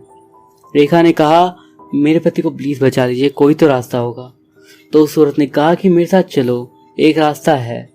वो रेखा को लेकर पंडित जी के पास गई और सारी बात बताई। उन्होंने कहा कि आज ही अमावस्या है और आज ही मैं उस घर में हवन करूंगा। तुम जाकर 8 नींबू ले आओ और 2-2 नींबू चारों दिशाओं में रख देना। रेखा ने ऐसा ही किया। रात में पंडित जी आए और उन्होंने हवन शुरू कर दिया। एकदम से घर में काफी ज्यादा शोर मचने लगा, इतना शोर कि मानो कान के पर्दे ही फट जाएं। लेकिन तब भी पंडित जी ने हवन जारी रखा और आरती की आत्मा को बुलाया। पंडित जी ने कहा कि इन दोनों को छोड़कर यहाँ से चली जाओ। तो आरती ने कहा कि ये घर मेरा है और मैं यहाँ से कहीं नहीं जाऊंगी और इस घर में जो कोई भी आएगा उसे जिंदा नहीं रहने दूंगी। पंडित जी ने कहा कि तुम सीधे रास्ते से छोड़ दो। उसने कहा नहीं और राकेश को जमीन पर पटक दिया और वो बेहोश हो गया। फिर वो रेखा की तरफ मुड़ी, तभी पंडित जी ने उस पर और उसकी बेटी पर भस्म फेंक दी, जिससे वो तीनों ही चीखने लगी और ऊपर आकाश में चली गई। पंडित जी ने कहा कि अब डरने की बात नहीं है और थोड़ी देर बाद राकेश को भी होश आ गया और उसने रेखा को गले लगा लिया और दूसरे ही दिन उन दोनों ने वो घर छोड़ दिया। मेरा नाम राफिया कुरैशी है और मैं श्रीनगर की रहने वाली हूँ। मेरी फैमिली में मेरे अलावा मेरे मम्मी पापा, मेरा छोटा भाई और मेरी एक बहन है। भाई बहनों में मैं सबसे बड़ी हूँ। जब मेरी उम्र 20 साल की हुई थी, उस टाइम पर मैंने अपने घर वालों को अपने पसंद के लड़के से मिलवाया था। सब कुछ बिल्कुल सही से हुआ और इसी कारण हम दोनों की शादी भी हो गई। 8 अगस्त 2021 को हम दोनों ने शादी करी थी। मेरी शादी के 1 हफ्ते बाद मैं और मेरे हस्बैंड दिल्ली आ गए थे। एक्चुअली मेरे हस्बैंड दिल्ली में ही काम करते थे और उन्हें ज़्यादातर समय यहीं पे रहना था। जब हम दिल्ली पहुंचे तो सब कुछ बहुत ही अच्छा था। हमने काफ़ी ज़्यादा एंजॉय किया। पहले मेरे हस्बैंड अकेले रहते थे, इसीलिए वो सिंगल रूम में रहते थे, लेकिन मेरे आने की वजह से हम लोगों ने एक फ्लैट खरीदने का सोचा। थोड़ी बहुत सर्च के बाद करोल बाग में हमें एक अच्छा सा फ्लैट भी मिल गया था। पर पता नहीं क्यों वो फ्लैट मेरे पति को पसंद नहीं आ रहा था, लेकिन मुझे वो काफ़ी ज़्यादा भा गया था और मेरी बात मानते हुए मेरे हस्बैंड ने वो फ्लैट खरीद लिया। हमारा फ्लैट 4th फ्लोर पे था। पहली रात तो शिफ्टिंग की थकान में ही निकल गई और हम लोग काफ़ी ज़्यादा थक गए थे, इसलिए सो ही गए। अगले दिन मेरे हस्बैंड सुबह सुबह ही ऑफिस के लिए चले गए और मैं घर पे ही रहकर फ्लैट को साफ करने में लग गई। साफ सफाई के बाद जब मुझे लगा कि मुझे थोड़ी थकान हो रही है तो मैं सो गई। मेरे हस्बैंड को शाम के 5 बजे के बाद घर आना था और जब मैंने टाइम देखा तो लगभग 4 बज रहे थे। इसीलिए मैं बेड से उठी और फ्रेश होने के लिए चली गई। जब मैं वॉशरूम में गई तो मुझे एक अजीब सी फीलिंग आई, क्योंकि वॉशरूम काफ़ी ज़्यादा ठंडा फील हो रहा था। मुझे इस चीज़ पर अजीब तो लगा था, लेकिन मैंने इस बात को ज़्यादा नोटिस नहीं करा। और उसके बाद मुझे गर्मी लग रही थी, इसलिए मैं शावर लेने चली गई। इस सब के बाद मैंने एक गलती जो कर दी वो ये थी कि मैंने एक लाल कलर की कुर्ती पहन ली। अब मैं आपको एक इंसिडेंट के बारे में बता तो नहीं सकती, लेकिन मेरे पास्ट में कुछ ऐसा हुआ था जिसके कारण मेरे घर वालों ने, या यूं कहें एक पापा जी ने, मुझे लाल सूट ना पहनने की हिदायत दी थी। और मुझे घर वालों से भी सख्त हिदायत थी कि मैं लाल कलर के कपड़े ना पहनूं। ये बात मैंने अब तक मेरे हस्बैंड को नहीं बताई थी, बट उस दिन मैं ये बात भूल गई और मैंने खुद ही एक लाल रंग की कुर्ती पहन ली। जब शाम हुई और मेरे हस्बैंड घर आ गए तो हम लोग डिनर करने के लिए बाहर चले गए और वहां से लगभग 10-11 बजे के आसपास हम लोग घर वापस आ गए। घर आने के बाद हम लोग काफ़ी थक गए थे, इसलिए हमने सोचा चलो सो जाते हैं। बट उस रात मेरे साथ एक बहुत ही ज़्यादा खतरनाक चीज़ हुई। रात के लगभग 2:30 बजे के आसपास मैं एकदम से बेड पर से उठी और बैठ गई। इसके बाद मैं अपनी गर्दन को चारों ओर तेज तेज घुमाने लगी। जब मेरे पति उठे तो इस नज़ारे को देखकर उनकी हालत बहुत ज़्यादा खराब हो गई थी। मैं लगातार अपना सिर घुमाए जा रही थी और मेरे बाल भी खुले हुए थे। मेरे पति ने डरते डरते सुराह पढ़नी चालू कर दी। उनके थोड़ी देर तक सुराह पढ़ने के बाद मैं एकदम से बेड पर ही गिर गई। उसके बाद सीधा मुझे होश अगले दिन ही आया और मुझे उस टाइम तक काफ़ी ज़्यादा फीवर भी हो गया था। मेरी हालत को देखते हुए मेरे हस्बैंड ऑफिस नहीं गए और दिन भर वो मेरे साथ ही रहे। शाम के जब 7 बज गए तो मेरे हस्बैंड मेरे लिए डिनर लगाने के लिए लग गए और जब वो खाना लेके मेरे करीब आए तो मैंने उनसे एक अजीब ही आवाज़ में कहा, मुझे खाना नहीं खाना। मेरे हस्बैंड ने मुझे बाद में बताया कि वो आवाज़ किसी लड़के की लग रही थी। मेरे हस्बैंड इस बात से काफ़ी ज़्यादा चौंक गए और उन्होंने अपना हाथ मेरे माथे पर लगाया और उसके बाद फिर से सुराह पढ़नी शुरू कर दी और मुझसे पूछा कि आखिर क्या हुआ है। इस पर मैंने जवाब दिया कि तुम लोग यहाँ से चले जाओ। लेकिन उस टाइम तक मुझे एकदम से होश सा आ गया और मैंने अपने पति को बताया कि वो मैं नहीं थी जो कि वो सब बोल रही थी, वो कोई और ही था। मेरे हस्बैंड ने कहा, ये तुम क्या कह रही हो, कौन था वो? तो उस पर मैंने उन्हें जवाब दिया, ये मुझे पसंद है और मैं अब इसे अपने साथ ले जाऊंगा। मेरे हस्बैंड ने बोला, तुम कौन हो? मगर इस पर मैंने कोई भी जवाब नहीं दिया। लेकिन उस वक्त मेरे अंदर मैं नहीं थी, बल्कि एक शैतान था, या यूं कहें एक आत्मा जो कि उसी फ्लैट में रहती थी। ये सब बातें बाद में उसने खुद ही बताई कि वो एक लड़का था जिसकी मृत्यु 22 साल की उम्र में हो गई थी। उसको मेरे हस्बैंड ने पूछा कि तुम क्यों आए हो यहाँ पर और मेरी पत्नी से तुम्हारी क्या दुश्मनी है। इस पर उसने कहा कि मुझे ये पसंद आ गई है और अब मैं इसे अपने साथ ही ले जाऊंगा। मेरे हस्बैंड ने फिर से सुराह पड़ी और उसके बाद मैं शांत हो गई। मेरे हस्बैंड ने मुझे बिस्तर पर लेटा दिया, जिसके बाद मैं सो गई। हमारे रूम के साथ में ही एक बालकनी भी थी, ज़्यादा बड़ी नहीं पर हाँ ठीक सी ही थी। आधी रात के समय मैं एकदम से जागी और उस बालकनी की तरफ जाने लगी। मुझे याद है उस वक्त मुझे ऐसा लग रहा था जैसे कि कोई मुझे बुला रहा हो और मैं बस उसकी धुन में पढ़ती जा रही हूँ। जब मैं बालकनी की साइड आई तब मुझे नीचे दूर एक लड़का दिखाई दिया। दिखने में वो लड़का काफ़ी ज़्यादा मासूम सा दिख रहा था। मुझे ऐसा लग रहा था मानो वो लड़का मुझे अपनी ओर बुला रहा हो। मैंने अपने आसपास देखा तो मुझे और कोई भी नहीं दिखा उसके सिवा। एकदम मेरी नज़र पड़ी घड़ी की ओर तो रात के 3 बजे का इशारा कर रही थी। मैं उस लड़के को देखे ही जा रही थी और तब मेरी नज़र गई उसके ऊपर ठीक से कि वो लड़का धीरे धीरे लंबा हो रहा था। हमारा फ्लैट मैंने आपको पहले ही बताया कि 4th फ्लोर पे था और धीरे धीरे वो लड़का मुझे उसके जैसा ही लंबा होता दिखाई देने लगा और वो लगभग अब 2 मंजिल तक के जितनी हाइट का हो गया था। इसी के साथ ही उसकी शक्ल भी चेंज हो रही थी। जो कि पहले मुझे मासूम और प्यारी लग रही थी, वो अब काफ़ी ज़्यादा भयानक हो गई थी। उसकी आंखें लाल रंग की हो गई थी और चेहरा बिल्कुल सफ़ेद। उसे देखकर अब मुझे एकदम से चक्कर आ गया और मैं उधर ही गिर के बेहोश हो गई। इसके बाद जब सुबह मेरी आंख खुली तो मैं खुद को बिस्तर पर पाती हूँ। मेरे हस्बैंड ने मुझे बेड पे लाया था। उन्होंने मुझसे कहा, आज ही हम लोग वापस जा रहे हैं, यहाँ कुछ तो गड़बड़ है। इसके बाद हम लोग एक और दिन वहाँ पर नहीं रुके और उसी दिन शाम को वापस अपने घर के लिए निकल गए। लेकिन जो चीज़ हमारे साथ तब हुई वो और ज़्यादा बेकार थी। हम कार से निकलने वाले थे। जैसे ही मैं घर से बाहर निकलने को हुई, मानो एकदम से मेरे पैर हवा में ही रुक गए, जैसे कोई शक्ति उन्हें आगे जाने से रोक रही हो। मैं एकदम से कुछ बोल ही नहीं पा रही थी। मेरी लेग्स रुक गई थी हवा में ही। मेरे हस्बैंड ने कहा, चलो ना, खड़ी क्यों हो गई? तो मैंने उन्हें बताया कि मेरे पैर उठ नहीं रहे हैं। उन्होंने मुझसे कहा, सुरा पड़ो, मगर मेरी तो जैसे जबान भी रुक गई थी और मैं उधर ही नीचे सर करके खड़ी हो गई। उसके बाद जब मेरे हस्बैंड वापस से मेरी तरफ देखे और कहा कि क्या हो गया, चलो ना, और उसके बाद जब मैंने अपना सिर ऊपर करा तो मुझे देखकर वो बहुत डर गए, क्योंकि मेरी आंखें लाल हो चुकी थी और मेरा फेस भी काफ़ी हद तक बदला बदला सा लग रहा था, जैसे किसी लड़के का हो। मेरे हस्बैंड ने फ़ौरन सुरा पढ़ना चालू कर दिया और मैं वहीं पर बेहोश हो गई। मेरे हस्बैंड ने जैसे तैसे मुझे संभाला और उसके बाद मुझे कार में बैठाया। अब हम जैसे तैसे करके उस जगह से निकल गए, लेकिन हाईवे पे आने के बाद चीज़ें और ज़्यादा बिगड़ गई। आप मानेंगे नहीं, लगभग 15 किलोमीटर तक हमें ऐसा लगा कि हम एक ही रास्ते में 3 बार घूम गए हों। ये पता नहीं कैसे हो रहा था। सीधा सीधा हाईवे और उस पर भी ऐसी चीज़। फिर एक जगह जहाँ पे हमें पेट्रोल पंप दिखाई दिया, वहाँ हमने गाड़ी रोकी और फिर से पेट्रोल डलवाया।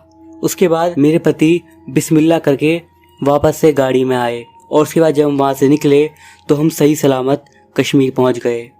पहुँचते पहुँचते हमें अगला दिन लग चुका था। उसी दिन फिर मुझे पीर बाबा के पास ले जाया गया, जहाँ उन्होंने मेरे ऊपर दम किया। जब वो शैतान मेरे ऊपर आया तो उसने बोला, मैं इसके ऊपर हावी इसीलिए हो पाया क्योंकि इसकी कमज़ोरी थी लाल रंग का कपड़ा, और उस दिन इसने वही पहना था जिसमें मुझे काफ़ी ज़्यादा सुंदर लगी और मैं इसकी तरफ खिंचा आ गया और अब मैं इसे छोड़कर कहीं भी नहीं जाऊंगा। हुआ तो इसके बाद भी काफ़ी कुछ, लेकिन ना तो वो चीज़ें मेरे घर वालों ने मुझे बताई और ना ही मुझे याद हैं, लेकिन उन पीर बाबा ने मुझे ठीक कर दिया था।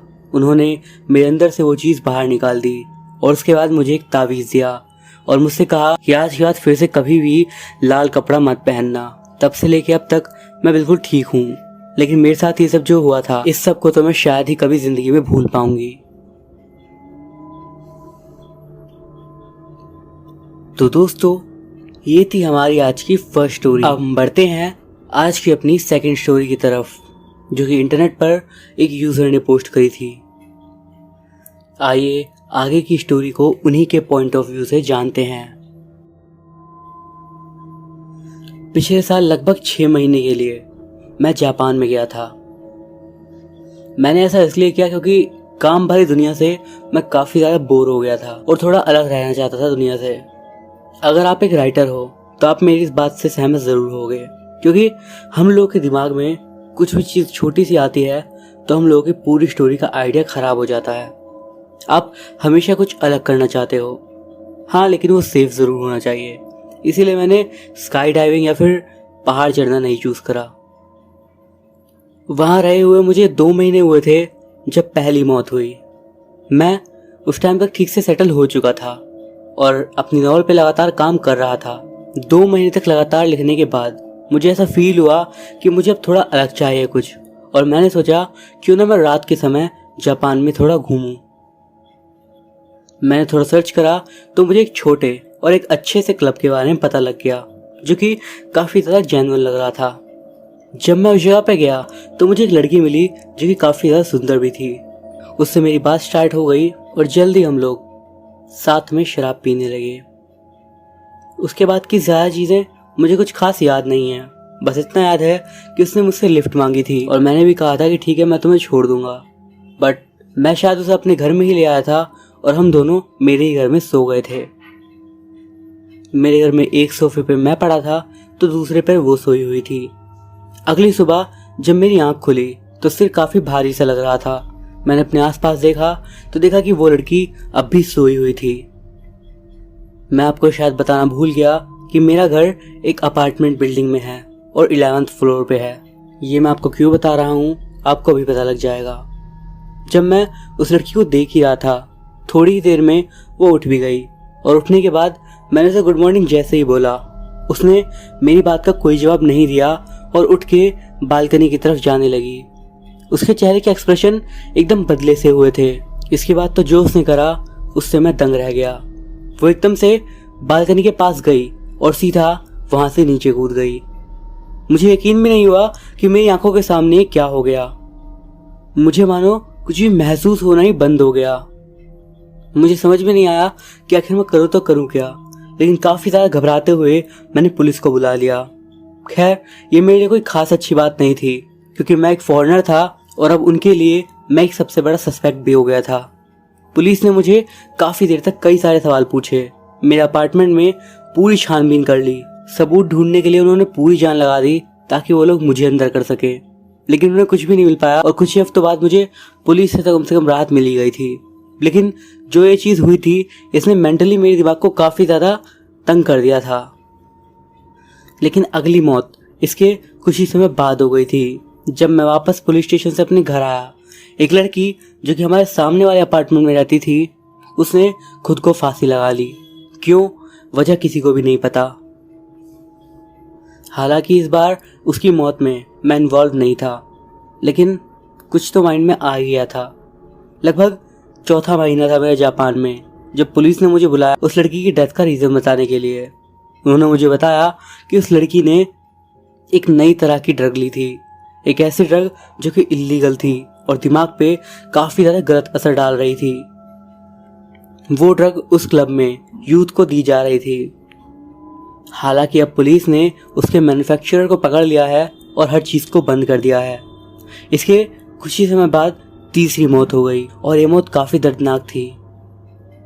मुझे याद है रात के 11 साढ़े 11 बज रहे होंगे। मैं अपनी बालकनी में खड़ा हुआ कॉफ़ी पी रहा था। मेरा घर एक चौराहे के करीब ही है, यानी वो चौराहा मेरी बालकनी से बिल्कुल अच्छे से दिख रहा था। एक औरत बहुत ही तेज़ी के साथ अपनी गाड़ी को लेके आती है और सामने ट्रैफिक में जितनी भी गाड़ियाँ खड़ी थी उनमें काफ़ी तेज़ से ठोक देती है। मैं आपको शब्दों में बस इतना ही बता सकता हूँ कि ये एक्सीडेंट जितना मैं आपको बता रहा हूँ उससे काफ़ी भयानक था। इसका अंदाज़ा आप इसी लगा लीजिए कि इस एक्सीडेंट में उस औरत की और उसके अलावा 7 लोगों की मौत हो गई और 4 गाड़ियाँ इसमें पूरी तरीके से तबाह हो गई। ये पूरी चीज़ मैंने अपनी आंखों से देखी। थोड़े दिन और बीत गए और एक न्यूज़ रिपोर्ट में मुझे पता लगा जिस ड्रग की बात पुलिस वालों ने मुझे बताई थी, जो ड्रग उस लड़की ने ली थी जो कि मेरे अपार्टमेंट से मरी थी, उसका नाम बेहद ही अजीब था, शून्य से आवाज़, या आसान शब्दों में एक अनजान आवाज़। जो आखिरी डेथ मैंने जापान में देखी वो मेरे लिए हैंडल करना काफ़ी ज़्यादा मुश्किल हो गया था। मैं एक रेस्टोरेंट में खाना खा रहा था, आराम से बैठा हुआ था। तभी उस रेस्टोरेंट की शेफ़ एकदम से बाहर की तरफ आई और हम सबके सामने ही एक चाकू को अपने पेट में धड़ाधड़ मार दिया। उसके बाद उस चाकू को निकाला और अपनी एक आंख के अंदर घुसा दिया। वजह ये भी नहीं पता थी। इसके बाद अगले शुक्रवार को ही मैं जापान से निकल गया।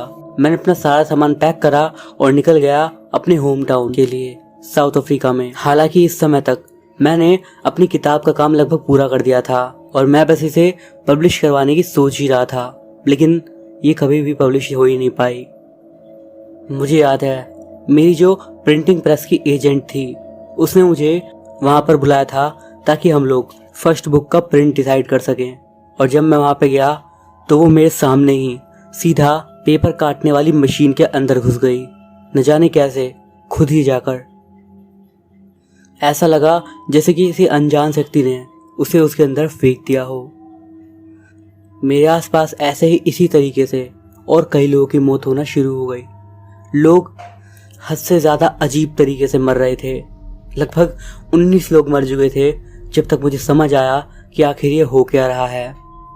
मुझे ऐसा लगता है जब कोई इंसान किसी बहुत ही दर्दनाक तरीके से मरता है तो वो अपने आप को, अपनी सारी फीलिंग्स को अपने अंदर हर हद तक जिंदा रखने की कोशिश करता है। बाद में उस ड्रग के बारे में मुझे और पता चला, वो शून्य से आवाज़ वाली ड्रग। वो चीज़ लोगों को ऐसी फीलिंग देती थी जिससे लोग एक पल के लिए, सिर्फ एक पल के लिए कुछ ऐसा कर जाते जो कि वो नॉर्मल हालत में कभी ना करते, जैसा कि बिल्डिंग से नीचे कूदना या फिर भीड़ भरी ट्रैफिक में 80 की स्पीड से गाड़ी ठोक देना। इस चीज़ ने न जाने कितने लोगों की जान ले ली। मुझे यही लगता है शायद यही फीलिंग उस लड़की को आई होगी जिसने मेरा अपार्टमेंट से छलांग मार दी, और शायद किसी तरीके से वो लड़की मेरा पीछा करते करते जापान से अफ्रीका में भी आ गई, और अब वो मेरे साथ मौजूद हर एक लड़की को उसी चीज़ को अनुभव करवाती है और उसकी जान ले लेती है। आप इस बारे में क्या सोचते हैं, मुझे ज़रूर बताइए। हम बढ़ते हैं आज की अपनी अगली घटना की ओर, जो कि हमें बताई है नमित ने। आइए आगे की घटना उन्हीं के नज़रिए से जानते हैं। मेरा नाम नमित है और ये जो घटना मैं आपको बता रहा हूँ ये साल 2018 की है। उस समय मुझे एक ज़िले से दूसरे ज़िले में जाना था और मैंने बस से जाने का फ़ैसला करा था। मुझे रात का सफ़र बेहद ज़्यादा पसंद था। दरअसल बात ये थी कि मैंने एक कंपनी में जॉब के लिए अप्लाई करा था और वो उसी दूसरे ज़िले में थी। एक हफ्ते मैंने वेट करा और उसके बाद मुझे इंटरव्यू के लिए डेट्स मिल गई।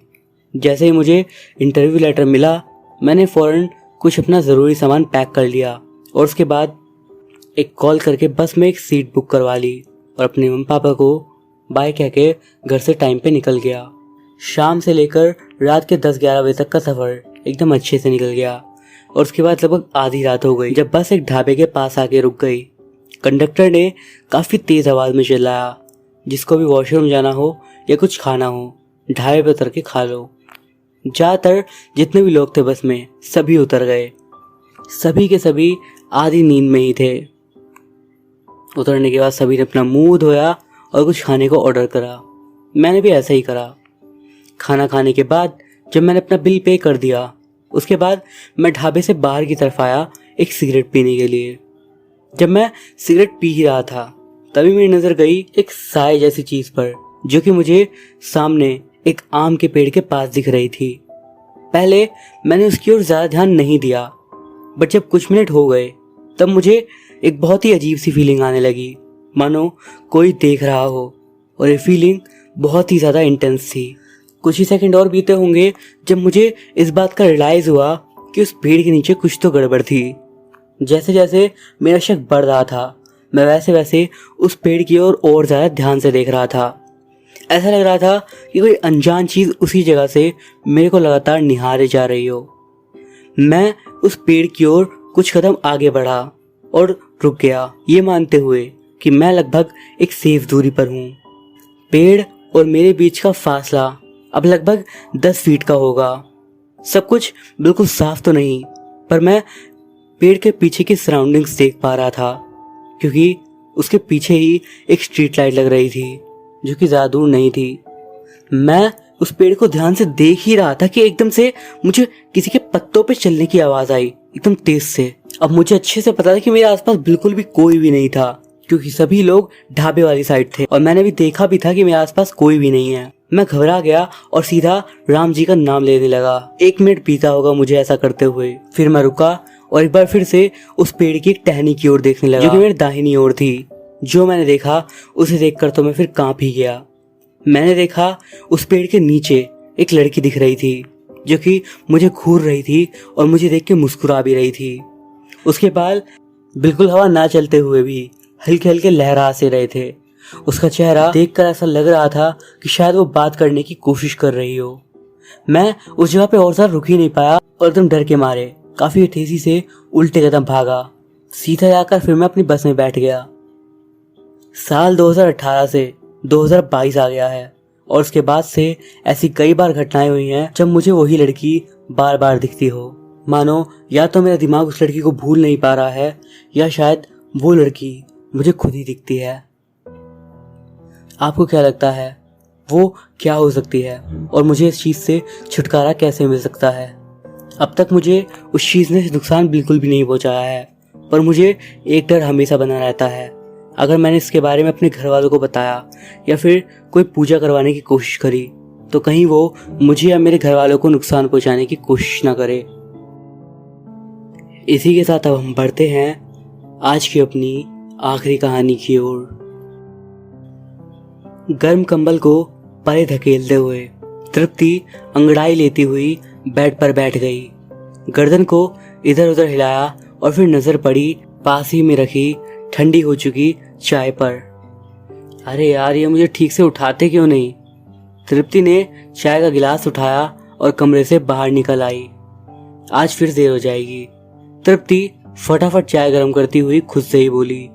उसने फटाफट चाय पी और नहाने चली गई। उसके बाद उसने नाश्ता बनाया और तैयार होने के लिए चली गई। तैयार होकर वो वापस किचन में आई। चाची आप आ गई, जल्दी से मुझे नाश्ता दे दो। तृप्ति किचन में अभी अभी आई उस महिला से बोली। तूने सबके लिए नाश्ता क्यों बनाया? चाची नाराजगी भरे स्वर में बोली। स्मिता को भी तो स्कूल जाना होता है ना, इसलिए मैंने बना दिया। तृप्ति भोलेपन के साथ बोली। अब तक चाची नाश्ता लगा चुकी थी। तृप्ति ने जल्दी जल्दी 2-4 निवाले खाए और अपना बैग उठाकर जाने लगी। स्कूल के बच्चों को तो हमेशा देखा भागते हुए, लेकिन एक मैडम को पहली बार इस तरह दौड़ लगाते हुए देखती हूँ। चाची की आवाज़ तृप्ति के कानों में पड़ी तो मुस्कुराते हुए आगे बढ़ गई। जैसे जैसे तृप्ति का स्कूल पास आता गया वो खुद को बेचैनी में महसूस करने लगी। पिछले कुछ दिनों से उसके साथ कुछ अजीब सी घटनाएं हो रही थी। कभी कोई पत्थर अचानक उसके सामने आ जाता या कभी उसे लगता जैसे कोई उसके कान में फुसफुसा रहा हो। तृप्ति जानती थी ये सब उस सपने के कारण हो रहा है, लेकिन फिर भी न जाने क्यों उसको अजीब सी बेचैनी होने लगती थी, जैसे स्कूल आते ही कोई उस पर नजर रखना शुरू कर देता हो। उसने अभी कुछ दिन पहले ही स्कूल में टीचर की जॉब ज्वाइन करी थी। वो अपने गांव में कुछ टाइम पहले ही आई थी। उससे पहले वो अपने मम्मी पापा के साथ शहर में रहकर पढ़ाई कर रही थी। अब उसकी पढ़ाई पूरी हो चुकी थी और उसको गांव में ही टीचर की जॉब भी मिल गई थी। उसका शुरू से ही सपना था कि वो अध्यापिका बने। हफ्ता भर ही उसे स्कूल ज्वाइन किया हुआ था, लेकिन जब से उसने ये स्कूल ज्वाइन करा था तब से ही उसे एक सपना रोज रोज आता था, लेकिन वो सपने का कभी अर्थ ना जान पाई। वो उस सपने को सिर्फ सपना समझकर भूल जाती, लेकिन आज इसको वो सपना रह रहकर याद आ रहा था। करीब 20 मिनट चलने के बाद वो स्कूल में दाखिल हो गई। उसके स्कूल में पहुंचने पर प्रार्थना शुरू हो चुकी थी। सभी बच्चे स्कूल ग्राउंड में खड़े होकर प्रेयर कर रहे थे। वो भी टीचरों के साथ शामिल हो गई। प्रिंसिपल ने एक नज़र उसकी ओर घूरा, फिर घड़ी की तरफ देखने लगा। तृप्ति ने उसके मन की बात को जानकर धीरे से सॉरी कह दिया। उसके बाद सभी बच्चे अपनी क्लास में चले गए। ये स्कूल गांव से थोड़ा दूर था। अगल बगल के गांव के बच्चे भी यहीं पढ़ने आते थे। गांव का स्कूल होने के कारण ज्यादातर माँ बाप अपने बच्चों को स्कूल भेजते भी नहीं थे। स्कूल में लड़कियों की संख्या बहुत कम थी। प्रेयर खत्म होने के बाद सब अपनी क्लास में चले गए। उसके बाद सब टीचरों ने अपनी अपनी क्लासेस में जाकर पढ़ाई शुरू कर दी। तृप्ति की उस टाइम पे कोई क्लास नहीं थी, तो स्टाफ रूम में आकर बैठ गई कि तभी वहां पर एक और टीचर पहुंच गए। क्या बात है तृप्ति, परेशान लग रही हो? स्टाफ रूम में आए उस टीचर ने कहा। हाँ, आजकल रोज मुझे एक ही सपना आता है, उसी के बारे में सोच रही थी। तृप्ति ने बिना कुछ झूठ बोले बता दिया। कैसा सपना है जो इतना परेशान हो गई? मुझे सपना आया कि जैसे स्कूल में एक लड़की पढ़ा रही है और वो एक पैर से लाचार है, लेकिन फिर भी वो बच्चों को यहाँ पढ़ाने के लिए दूर से आती है। अच्छा, तुमको शायद मालूम नहीं, तुमसे पहले एक और टीचर यहाँ पे आई थी और वो एक पैर से अपाहिज थी। तुम्हारी बात सुन के मुझे काफ़ी ज़्यादा अजीब लगा। सामने बैठे उस टीचर ने तृप्ति को बताया। अच्छा, क्या नाम था उसका? कमला। अच्छा, क्या उसका नाम कमला था? ये बात तुमको कैसे पता? उसने मुझे खुद अपना नाम बताया था। ऐसा कैसे हो सकता है? वो टीचर आज से 2 महीने पहले यहाँ आई थी और यहाँ आने के कुछ टाइम बाद उनकी मौत हो गई थी, जब खाई के पास उनका पैर फिसल गया और वो नीचे गिर के मर गई। टीचर ने तृप्ति को बताया तो तृप्ति परेशान हो गई। उसके चेहरे पर पसीने की बूंद आने लगी। अब तो सामने खड़ा वो टीचर ही परेशान लगने लगा। उसको इस बात की हैरानी ज्यादा थी कैसे तृप्ति को उस लड़की का सपना आ रहा था, जबकि वो तो इस दुनिया में थी ही नहीं। उस दिन तृप्ति लंच के बाद ही वापस अपने घर आ गई। आज रात उसको नींद भी नहीं आने वाली थी, इसीलिए वो अपनी चाची के पास ही सो गई थी। अगले दिन सुबह जल्दी उठकर वो स्कूल चली गई और फिर छुट्टी के टाइम पे वापस घर को आने लगी कि तभी रास्ते में उसे एहसास हुआ जैसे उसके पीछे कोई है। उसने पीछे मुड़कर देखा तो वहां उसने गांव के मुखिया और उनके साथ उनका चचेरा भाई उन्हें पाया। तृप्ति के पसीने तब छूट गए जब उसे याद आया कि उसने हूबहू ऐसा ही सीन अपने सपने में पहले ही देख लिया है, लेकिन तब उसकी जगह पर कमला खड़ी थी। अब उसकी समझ में आ गया था कि उसके साथ आगे क्या होने वाला है। मुझे मालूम है तुम लोग मुझे खाई में धकेल दोगे, ठीक उसी तरह जैसे तुमने कमला के साथ करा था। तृप्ति ने डरते डरते लेकिन एक ही स्वर में कहा। मुखिया और उसके भाई ने एक दूसरे की शक्ल देखी और कहा, तुझे कैसे पता ये सब? मुखिया तृप्ति को देखता हुआ बोला, मुझे ये सब कमला ने सपने में आकर बताया। तृप्ति एक बार फिर बोली, लेकिन तुम लोग ऐसा क्यों कर रहे हो? हमने तुम्हारा क्या बिगाड़ा है? तृप्ति ने डरते डरते ही मुखिया और उसके भाई को पूछा और वो दोनों एक दूसरे को देख के हंसने लगे। तुमने हमारा कुछ भी नहीं बिगाड़ा, लेकिन तुम एक लड़की हो, तुम्हें भूल गई और नौकरी करने निकल गई। तुम्हें अपनी पढ़ाई पर बहुत ज़्यादा घमंड हो गया है। यही गलती उस कमला की भी थी, इसीलिए उसे ऊपर पहुंचाया था। अब तुम्हारी बारी है। इस बार मुखिया का चचेरा भाई बोला। अब तृप्ति कुछ बोल ना सकी और जोर जोर से चिल्लाने लगी। उसके चिल्लाने के साथ ही मुखिया ने उसका हाथ पकड़कर उसके मुंह में कपड़ा ठूस दिया और उसके बाद वो मुखिया उसे खाई में धकेलने ही वाला था कि उसके हाथ पीछे से किसी ने पकड़ लिए। कौन है बे? मुखिया ने पीछे घूमते हुए कहा। मुखिया भौचक्का सा देखता रह गया। उसके पीछे स्कूल के टीचर और प्रिंसिपल खड़ा था और साथ ही दूर से आते गांव के लोग भी दिख रहे थे। कुछ गांव के बड़े बूढ़े भी वहीं पर आकर खड़े हो गए थे।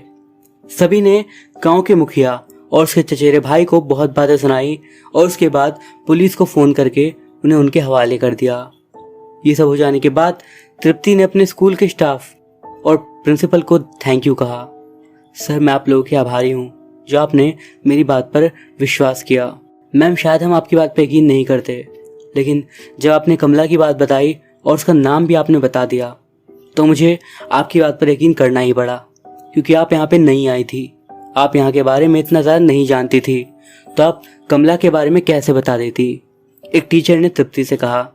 उसके बाद सभी टीचर्स ने मिलकर हाँ में हाँ मिलाई और एक एक करके तृप्ति को उसके साहस के लिए शाबाशी दी।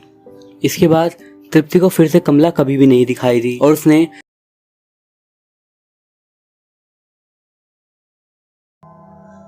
आग के साथ हमें कभी नहीं खेलना चाहिए। रोमानिया में एक कहावत बहुत ज़्यादा पॉपुलर है। शुरू में तो मुझे कुछ खास समझ में नहीं आई, पर हाँ, वहाँ जाने से पहले ही इतना ज़्यादा तो हो गया था कि वहाँ के लोग थोड़े से रहस्यमय टाइप के हैं। मैं अपना नाम नहीं बताऊंगा, पर पेशे से एक कंस्ट्रक्शन इंजीनियर हूँ और हाल ही में रोमानिया की एक बड़ी सी कंपनी के साथ कोलैबोरेशन की वजह से हमें एक बहुत बड़ी बिल्डिंग का कॉन्ट्रैक्ट मिला। मुझे एक 27 फ्लोर्स की बिल्डिंग का कंस्ट्रक्शन करवाना था। फ्राइडे के दिन मैं बुकारेस्ट पहुंचा और जो मेरा प्रोजेक्ट था वो मंडे से स्टार्ट होना था, इसीलिए वीकेंड मेरा अपना था। मैं चाहता था कि मैं शहर में घूमूं और थोड़े बहुत मजे करूं, लेकिन मैं उस जगह पर किसी को जानता नहीं था और यही सबसे ज़्यादा परेशानी की बात थी। मेरा कलीग केविन वो शनिवार को आने वाला था और हमारी टीम के बाकी के मेंबर्स संडे को आने वाले थे। शाम के 6 बजे थे और मैं अपने होटल के कमरे में था, तभी मेरा फ़ोन बजा। कॉल केविन की थी। उसने मुझसे पूछा मैं ठीक से पहुंच गया हूँ और बाकी उसने रोमानिया के बारे में पूछा। मैंने कहा कि बाकी सब तो ठीक है, लेकिन अब इस जगह के बारे में कुछ खास नहीं पता चला, क्योंकि मैं यहाँ पर नया हूँ और शायद मेरे साथ कोई घूमने वाला भी नहीं है। इस पर केविन ने जवाब दिया, क्यों ना तुम कुछ लोकल लोगों के साथ वहाँ पे थोड़ा घूम लो। मैंने कहा आइडिया अच्छा है, लेकिन मैं ऐसा करूँगा कैसे, मैं यहाँ पे किसी को जानता ही नहीं हूँ। इसके बाद मेरे दोस्त ने मुझे एक एप्लीकेशन का सजेशन दिया जिससे आप लोकेशन की मदद से अपने आसपास के लोगों से कनेक्ट हो सकते हो। उसने मुझे बताया कि अगर मैं इस पर एक पोस्ट डाल दूं कि मैं इस जगह पे नया हूं और मुझे घूमना है तो शायद मुझे कुछ दोस्त मिल जाएं। मैंने कहा ठीक है, अच्छा आइडिया है, मैं ट्राई करता हूं। इसके बाद मैंने केविन की कॉल काट दी। मैंने फ़ोन रखा और अपना लैपटॉप निकाल दिया। उसके बाद उसी एप्लीकेशन को जिसके बारे में उसने मुझे बताया था मैंने उसे इंस्टॉल करा और मैंने उस पर एक पोस्ट लिख दी। उस पोस्ट में मैंने लिखा, मैं यहाँ पे नया हूँ, अगर कोई मेरे साथ बियर पीने के लिए बाहर चल सकता है तो ज़रूर बताइएगा। और हाँ, मुझे भी रोमानियन नहीं आती है, सिर्फ इंग्लिश ही आती है। इस पोस्ट पे कुछ कमेंट्स आए, कई लोगों ने मेरा वेलकम किया और कई लोगों ने काफ़ी कुछ लिखा, पर उन पे एक कमेंट ऐसा आया जिसने मेरा ध्यान अपनी ओर खींच लिया। उसमें लिखा था, हम पास ही में रहते हैं, अगर आपको हमारे साथ घूमने चलना है तो आप हमें डीएम करके बता सकते हो। मैंने उसकी आईडी पे डीएम करा और उससे जानकारी ली। उसने मुझे इस जगह का एड्रेस भेजा और जब मैंने उस जगह को गूगल पे सर्च करा तो वो एक ठीक ठाक सा बार लग रहा था। मुझे उस जगह पे रात के 9 बजे जाना था और उसने मुझे अपना फ़ोन नंबर दे दिया था। 7:30 बज गए थे ऑलरेडी, इसीलिए मैं जल्दी से शावर लेने चला गया। उसके बाद तैयार हुआ और अपनी उबर को बुला लिया। 9 बजने में 10 मिनट पहले ही मैं लोकेशन पे पहुंच गया था और उस जगह पर मुझे 5 लड़के बाहर खड़े हुए दिखाई दिए जिनकी उम्र लगभग 20 से 25 साल रही होगी। मैंने अपना फ़ोन निकाला और उसके दिए हुए नंबर पे कॉल किया। उसी टाइम पे मुझे सामने खड़े उन लड़कों में से एक लड़का दिखा जिसने अपना फ़ोन निकाला और अपने कान पे लगा लिया। मैंने कहा, हाँ मैंने शायद तुम्हें देख लिया है। मैं थोड़ा कंफ्यूज था क्योंकि मुझे लगा हो सकता है एक कोइंसिडेंस हो कि उस सामने वाले बंदे ने भी कॉल उठाई है। उसने एकदम से मेरी तरफ देखा और कहा, हाँ ये हम ही हैं। मैं हमेशा से एक एक्सट्रोवर्ट ही रहा था, बट कुछ फॉरेनर्स के बीच में मुझे थोड़ा अजीब तो लग ही रहा था। मैंने एक एक करके उन सभी से अपना इंट्रोडक्शन किया और उन सभी से उनके बारे में पूछा। जिस लड़के से मेरी बात हुई थी फ़ोन पे उसका नाम एंड्रयू था। उसने बाकी लोगों की तरफ इशारा करते हुए कहा, ये है मिहाई, डैन, एंजेलो और बोगान। हम लोग अंदर गए और टेबल पर बैठकर कुछ बियर्स पीनी चालू कर दी। वहाँ के बाकी के लोग मेरे बारे में जानने के लिए थोड़े क्यूरियस हो रहे थे, बट ये काफ़ी ज़्यादा अजीब वे में भी नहीं था। बात करके मुझे पता चला कि वो सारे के सारे स्टूडेंट्स थे और अलग अलग कॉलेज थे। वो लोग उसी एप्लीकेशन के थ्रू मिले थे और अब सभी के सभी अच्छे दोस्त भी थे। एंजेलो डॉक्टरी की पढ़ाई कर रहा था। मिहाई म्यूजिक के पीछे पागल था, उसने 2 रैप सॉन्ग्स ऑलरेडी निकाल दिए थे। बोगान एक काफ़ी ज़्यादा डेडिकेटेड गेमर था जिसकी वजह से बेचारा फेल भी हो गया था और इस बात को सुनकर मेरी हंसी छूट गई। डैन एक बॉडी बिल्डर बनना चाहता था और ये उसके शरीर को देख के लग भी रहा था। मैंने उन्हें अपने बारे में बताया, मैं क्या करता हूँ और रोमानिया किस खुशी में आया। और उसके बाद मैंने उन्हें अपनी क्रेजीनेस के बारे में बताया, अपने हॉरर पैशन के बारे में।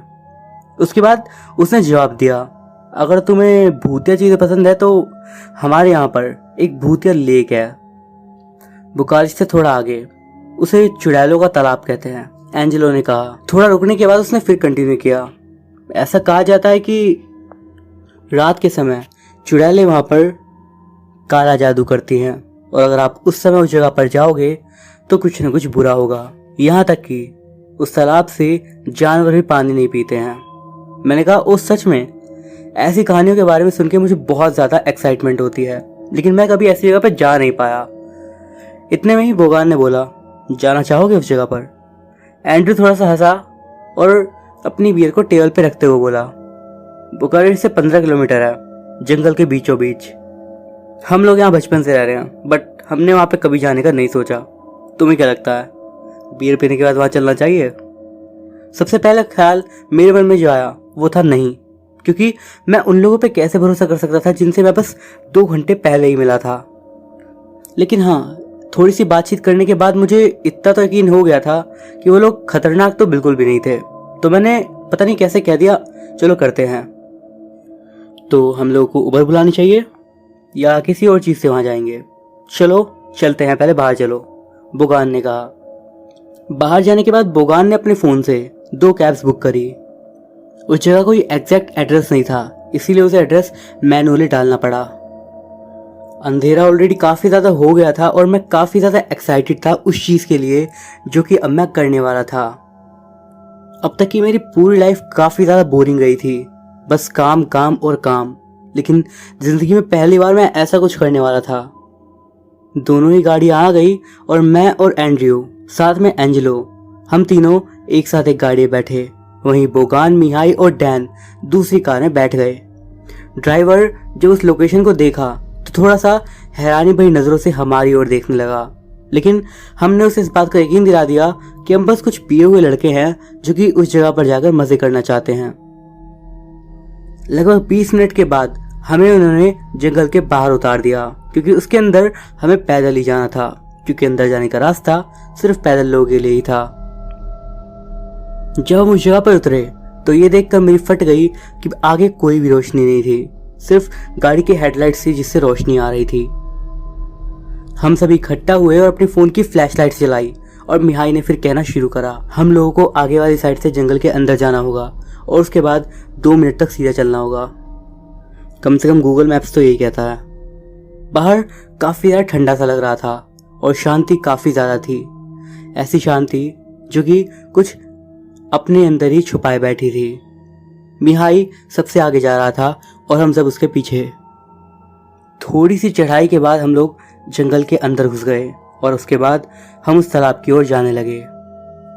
जंगल काफी घना हो रहा था। लगभग 1 से 1.5 मिनट चलने के बाद ही हमें काफी तेज हवा महसूस हुई। अभी हम इस हवा का आनंद ले ही रहे थे कि एकदम से मिहाई चिल्लाया, हे भगवान, यहाँ देखो क्या मरा पड़ा है। जैसे ही उसने कहा, एक बहुत ही सड़ी हुई सी बदबू मेरी नाक में आई। तेज हवा सीधा हमारी ओर ही बह रही थी और इसी वजह से वो स्मेल भी सीधा हमें ही आ रही थी। अपनी सांस रोककर मैं उस चीज के पास गया तो मैंने देखा वो एक मरा पड़ा हिरन था। पर अजीब बात जो थी वो ये, उसे देखकर ऐसा बिल्कुल नहीं लग रहा था कि उसे किसी जानवर ने मारा है या फिर किसी शिकारी ने, क्योंकि उसकी पूरी बॉडी पर कहीं पर भी कोई जख्म का निशान नहीं दिख रहा था। लेकिन उसके अंदर से बदबू इतनी ज्यादा सड़ी हुई आ रही थी कि पूछिए ही मत। और उससे भी ज्यादा हैरानी की बात यह थी कि भले ही इसमें से बदबू बहुत बेकार आ रही हो, पर अभी तक उसकी बॉडी सड़ना स्टार्ट नहीं हुई थी। मैं अपने घुटनों के बल नीचे बैठ गया और उसकी आंखों को देखने लगा। उसकी आंखें एकदम खुली हुई थी, जिनमें से खून मानो जम सा गया था। मैंने अपना हाथ उसकी गर्दन पे लगा दिया और जो मैंने महसूस करा उसे देखकर मैं शॉक रह गया, क्योंकि उसकी बॉडी अब भी गर्म थी। इसका मतलब था कि उसकी मौत हाल ही में हुई थी। अब मुझे ये समझ में नहीं आ रहा था कि अगर उसकी मौत हाल ही में हुई है तो उसमें से इतनी भयानक बदबू कैसे आ रही है।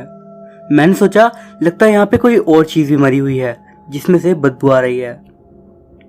मैंने बस हल्की सी अपनी सांस छोड़ी एक और बार सांस लेने के लिए, और जैसे ही मैंने सांस ली, ये वाली बदबू पहले वाली से लगभग 10 गुना ज्यादा खतरनाक थी और मैं उसके बारे में बता भी नहीं सकता। वो शायद पूरी जिंदगी में मैंने अब तक जितनी भी स्मेल ली हैं उनमें से सबसे ज्यादा भयानक थी। पहले तो मुझे एकदम से नौजिया की फीलिंग आने लगी और उसके बाद काफी ज्यादा डर लगने लगा। मैं बस उस जगह से उठ के जाना चाहता था, लेकिन मानो मेरी टांगे एकदम से कमजोर सी हो गई हूँ। मेरी आंखों के आगे थोड़ा सा अंधेरा सा छाने लगा था, लेकिन उससे पहले ही एंड्रयू मेरे पास आया और उसने मेरा कंधा पकड़ लिया और कहा, अब क्या कर रहा है यार इस जगह पे? पता नहीं कब तू हमसे अलग हो गया और तू इस जगह पर बैठा कैसे हुआ? बदबू नहीं आ रही क्या? मैंने एकदम से उससे कहा, इसके बारे में कुछ तो गलत है। भले ही इसमें से काफी ज्यादा बदबू आ रही है, लेकिन इसकी बॉडी सड़ना शुरू नहीं हुई है, ये बस मरा है अभी। मैंने इसके ऊपर अपना हाथ रखा और ये अब भी गर्म है। हो ही नहीं सकता यार, कैसी पागल वाली बात कर रहा है? तुझे लगता है बियर चढ़ गई है? उसकी बॉडी गर्म रहने का चांस ही नहीं है। देख नहीं रहा है, ऐसा लग रहा है कि 3 या 4 दिन पहले मरा होगा, एंड्रयू ने कहा। इससे पहले मैं उसके ऊपर एक और नजर मारता, वो मुझे खींच के उस जगह से लेके चला गया। मैं वापस से ग्रुप के साथ आ गया और आगे बढ़ना जारी रखा। अब उस जगह पर तापमान काफी कम लग रहा था, नॉर्मल बाहर के तापमान से भी काफी ज्यादा कम। उसके बाद पेड़ वाले इलाके से निकलकर हम एक ऐसे एरिया में आए जहाँ पर पेड़ बिल्कुल भी नहीं थे। थोड़ा मैदान टाइप का था और बिल्कुल सामने था एक बड़ा सा तालाब। तालाब के पानी का रंग लगभग हरा हो चुका था, जो कि बता रहा था कि वो पानी कितना ज्यादा गंदा था। आसपास में घास वगैरह भी नहीं थी, एकदम सूखा बंजर सब कुछ। वो पूरी जगह ही एक अजीब सी वाइब दे रही थी, एक भयानक सी वाइब। मैंने अपने फ़ोन की फ्लैशलाइट को ऑफ करा और कैमरा खोल के एक पिक्चर ली। पहली बार मैं ऐसी किसी जगह पर आया था। इसके तुरंत बाद एंजेलो ने कहा, मतलब कोई चुड़ैल नहीं है इस जगह पर। मिहाई, एक फ़ोटो लेना मेरी लेक के सामने।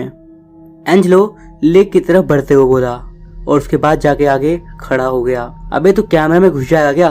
थोड़ा पीछे और लेक की साइड जा, मिहाई ने उसे देखते हुए बोला।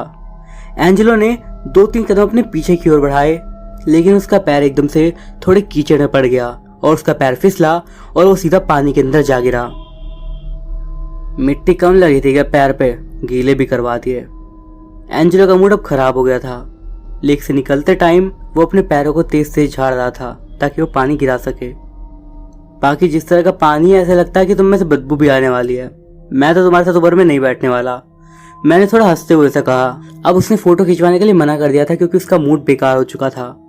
तभी डैन एकदम से बोल पड़ा, चलो कुछ गाते हैं, अगर आसपास कोई जानवर भी होगा तो भाग जाएगा।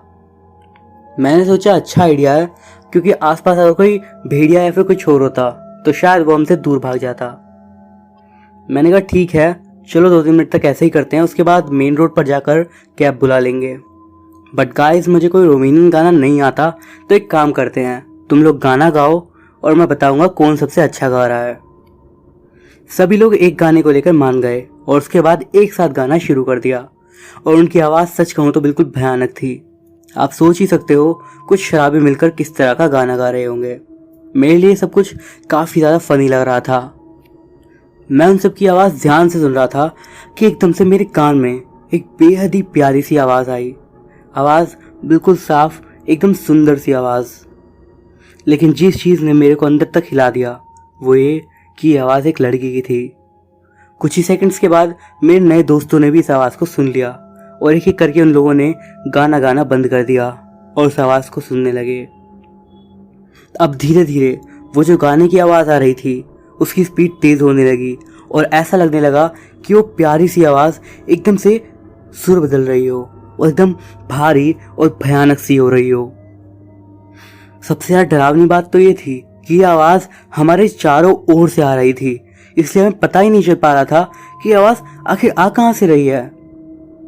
एकदम से हमने देखा कि हवा काफ़ी तेज़ चलने लगी थी, यहाँ तक कि पेड़ भी तेज़ तेज़ हिल रहे थे और वो जो आवाज़ थी वो और तेज़ हुए जा रही थी। पहले वो जो आवाज़ अभी गाना गा रही थी अब वो किसी दूसरी भाषा में कुछ बड़बड़ाने लगी और मैं सच में बहुत ज़्यादा डर रहा था। उसी पल पता नहीं एंजेलो को क्या हुआ, वो एकदम से अपने घुटनों पे बैठा और अपने सिर को अपने छाती के पास रखते हुए कान पे हाथ रखते हुए जोर से चिल्लाने लगा, Nex Adam Immortis, Libis Ponid Nex, Envious is not, Enu Medverto, Operan Contio, Xenopreter Manus। जैसे ही उसने ये सारी लाइंस बोली एक बहुत ही सड़ी हुई सी स्मेल हमें आने लगी, बिल्कुल वैसी जैसी आते टाइम उस हिरण में से आ रही थी। अब वो जो आवाज़ थी उसने भी वही चीज़ बोलनी शुरू कर दी जो कि एंजेलो बोला था और ये मेरी समझ के बिल्कुल बाहर था। मुझे एकदम से रियलाइज हुआ कि मुझे इस जगह से अभी भाग जाना होगा। मैं एकदम से जंगल से बाहर की ओर भागने लगा, रोड की तरफ। मैं अपने सामने देख भी नहीं रहा था, बस भागे जा रहा था। एक टाइम मन में ये भी था कि कहीं मैं किसी चीज़ से टकरा ना जाऊं। बाकी के लोग भी मेरे पीछे ही आ रहे थे क्योंकि मेरे को अपने पीछे से उनके दौड़ने की आवाज़ आ रही थी। आवाज़ अब भी हर तरफ से सुनाई दे रही थी और हम सब काफ़ी तेज़ी से भागे जा रहे थे। अब मुझे सामने से रोड दिखनी शुरू हो गई थी, लगभग 50 से 60 मीटर की दूरी पे ही होगी कि तभी एकदम से मुझे पता नहीं क्या हुआ कि मैं एकदम से रुका और भगवान की कृपा ही थी क्योंकि जैसे ही मैं रुका एकदम से मेरे सामने एक बड़ा सा पेड़ नीचे गिर गया। वो पेड़ इतना बड़ा था कि हम में से सारे लोगों को एक साथ मार सकता था। मैंने पीछे देखा तो पीछे मिहाई और डैन और बोगान तीनों आ रहे थे। मैंने उनसे जोर से चिल्ला के बोला, इस तरफ से आओ, बस बाहर निकल ही गए। वो गाने की आवाज़ इस पूरे सीन में आए जा रही थी। कुछ ही सेकंड्स और बीते होंगे और हम लोग जंगल को छोड़ अब मेन रोड पर आ गए थे। जैसे ही हम रोड पे आए वो आवाज़ आना बंद हो गई और वो तेज़ से जो हवा चल रही थी वो भी बंद हो गई। मैं रोड पर ही बैठ गया और तेज़ तेज़ सांस लेने लगा। हम सब एक दूसरे की ओर देख रहे थे। मिहाई ने अपना फ़ोन निकाला और कैब को बुला लिया। हम अगले 20 मिनट तक चुपचाप उसी जगह पर बैठे रहे।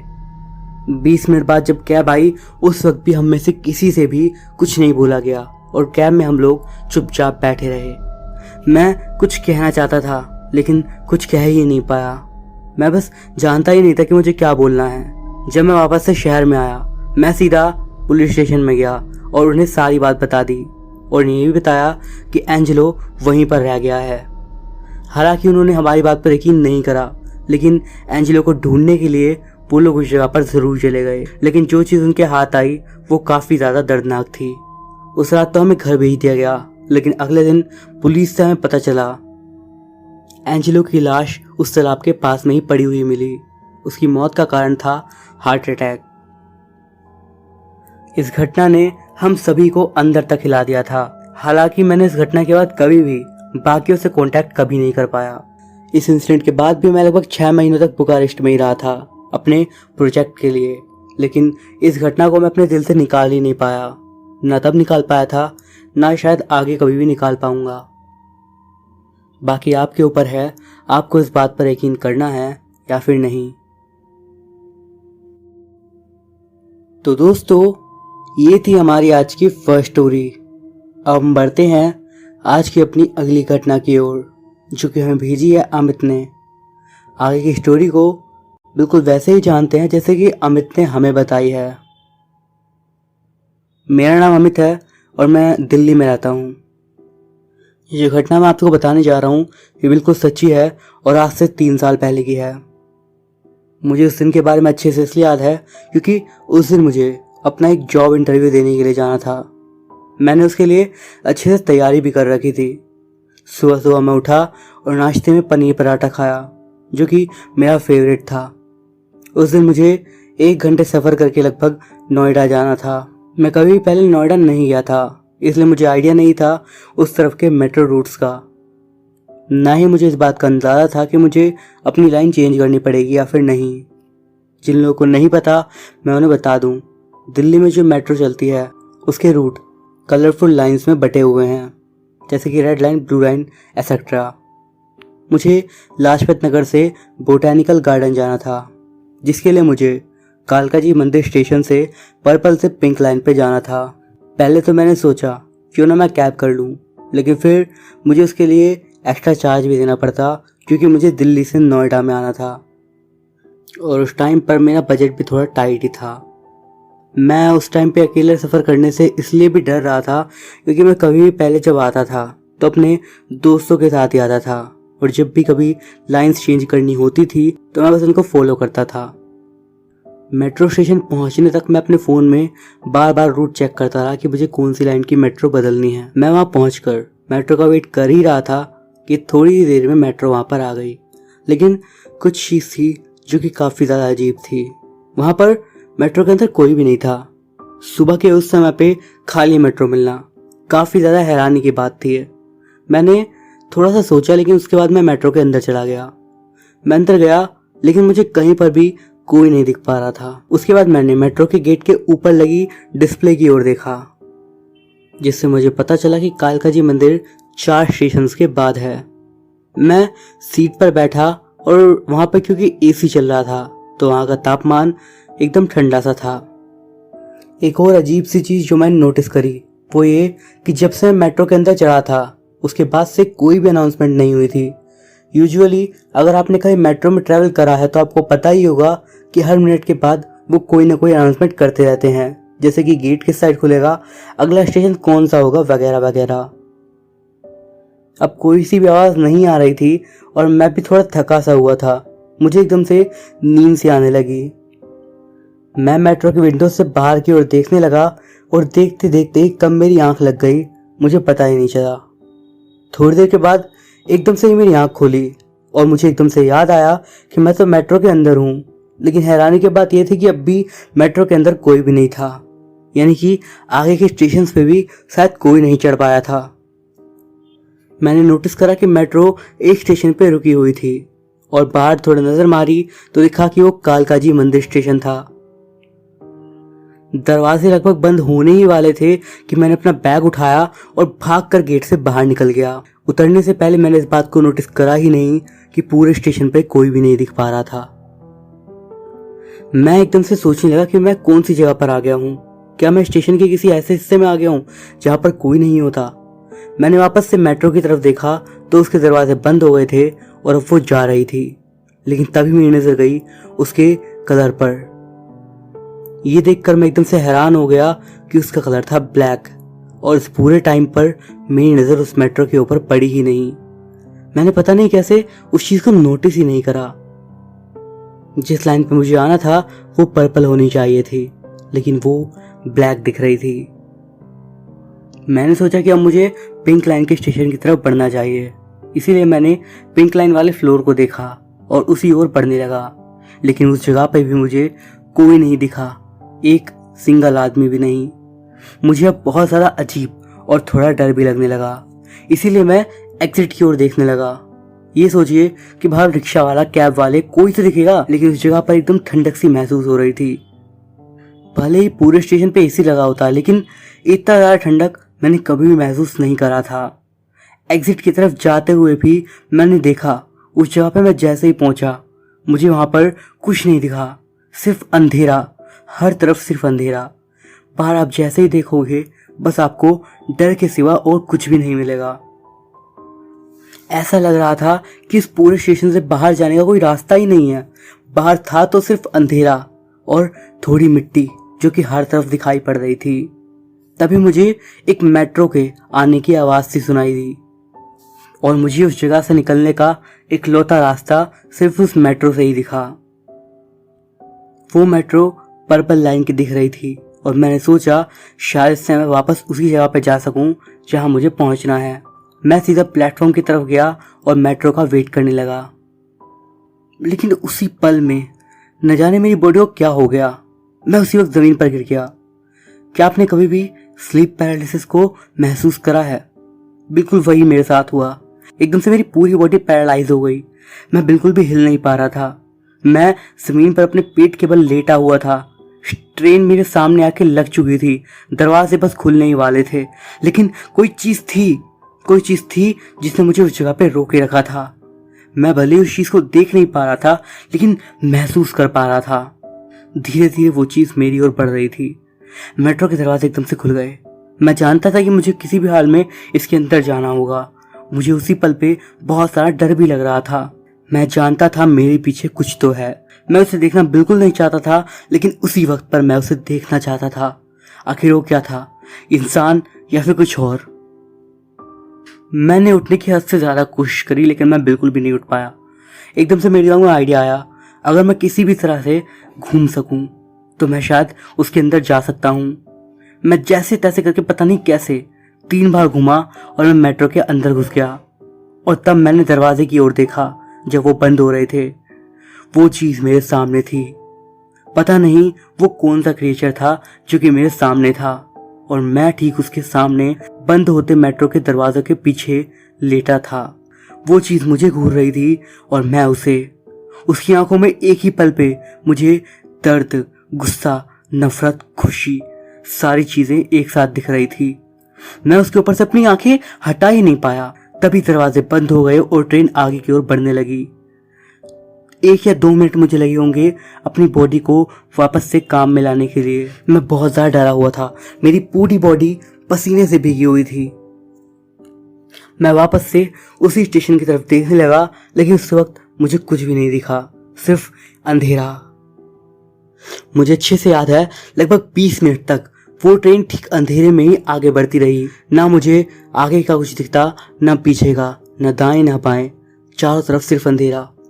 20 मिनट के बाद मुझे जो चीज़ याद है वो ये कि वो ट्रेन वापस से लाजपत नगर स्टेशन पे आ गई थी, ठीक वहीं जहाँ से मैंने उस मेट्रो को पकड़ा था। मैं सीधा वहाँ से बाहर निकला और अपने घर पहुँच गया।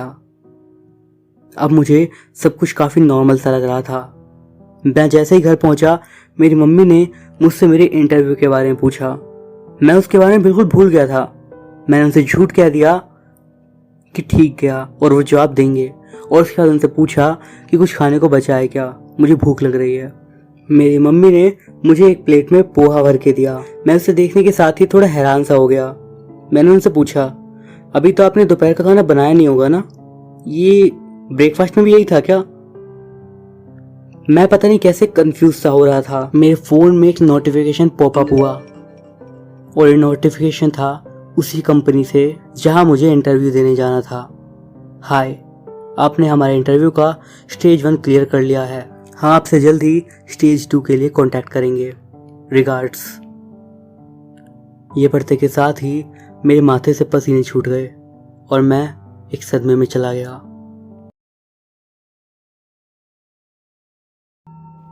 मेरा नाम महेश है और मैं उत्तराखंड का रहने वाला हूँ। ये घटना जो मैं आपको बता रहा हूँ ये मेरे साथ नहीं बल्कि मेरे एक दोस्त के साथ घटी है और मैं इतना कह सकता हूँ कि उसके साथ ये बात सच में हुई है, क्योंकि मुझे उस पर पूरा भरोसा है और जिस तरह से उसने मुझे बात बताई उस तरीके से मुझे यकीन हो जाता है। अपने दोस्त को मैं यहाँ से सलीम बुलाऊंगा। ये घटना उस समय की है जब सलीम की उम्र लगभग 12 साल की रही होगी।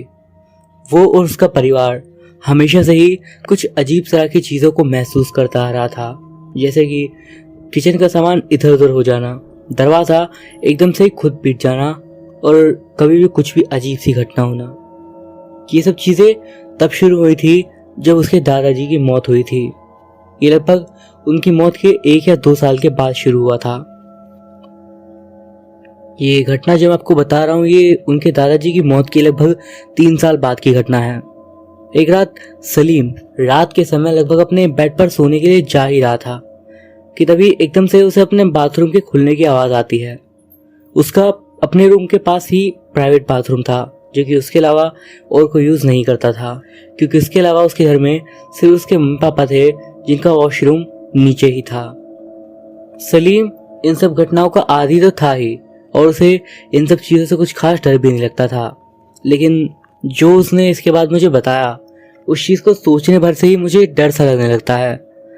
उसने बताया कि वो दरवाजे के पास गया और तभी उसने देखा कि दरवाज़ा खोलते हुए उसके दादाजी, या फिर यूं कहें कि उनका साया, उसके सामने ही बाहर की तरफ आने लगा और धीरे धीरे वो साया उसी की तरफ बढ़ रहा था। एकदम से वो साया उनके सामने आता है और खड़ा हो जाता है और एक दीवार की तरफ देखने लगता है।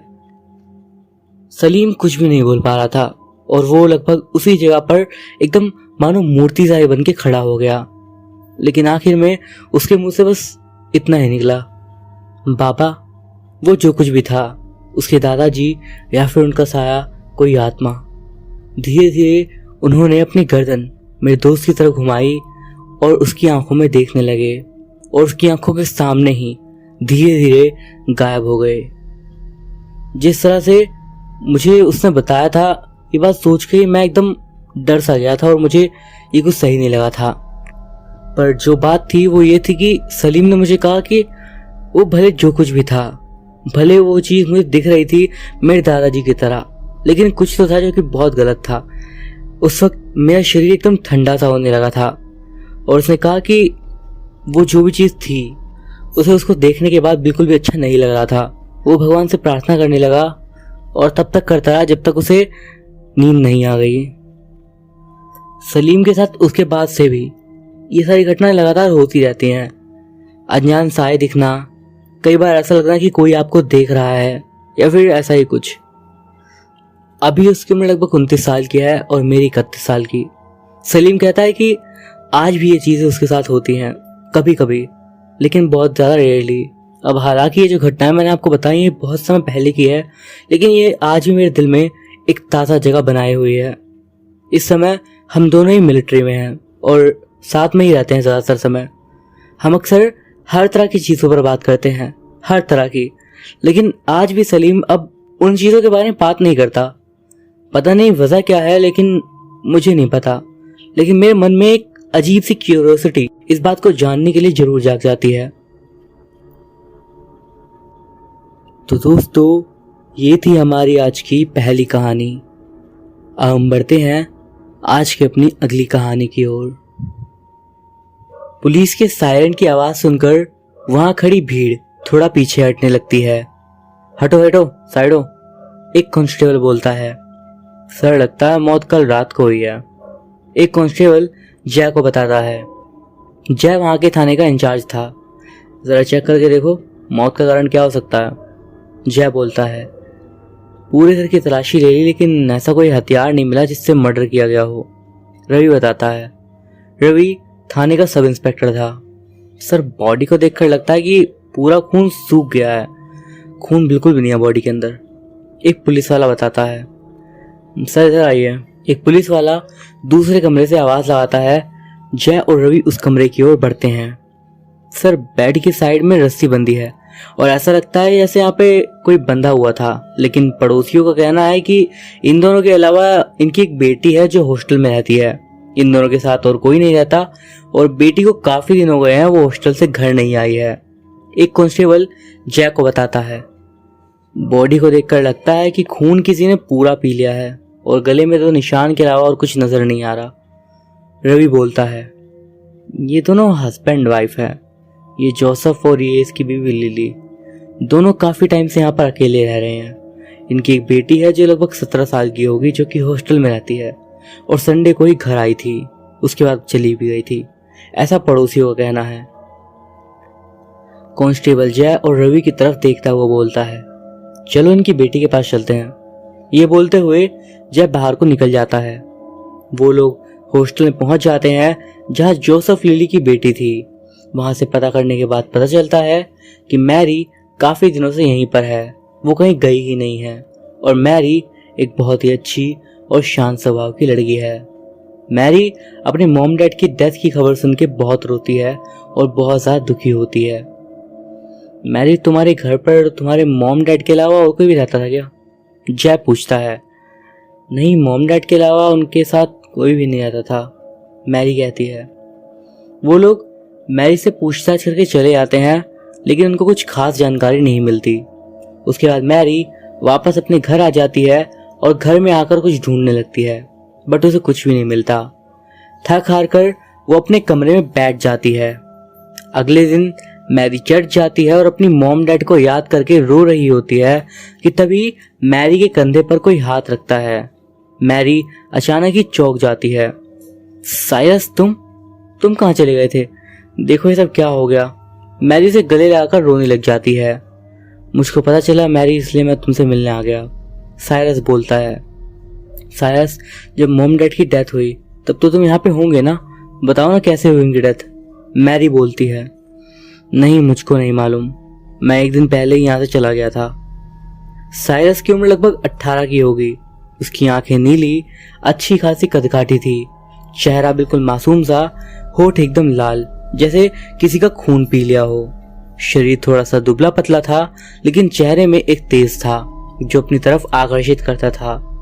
साइरस का दुनिया में कोई अपना नहीं था। एक माँ पापा थे जिनकी किसी ने हत्या कर दी थी। उसके बाद से साइरस अकेला ही वहां पर रहता था। कोई अपना था तो बस मैरी और उसके घर वाले।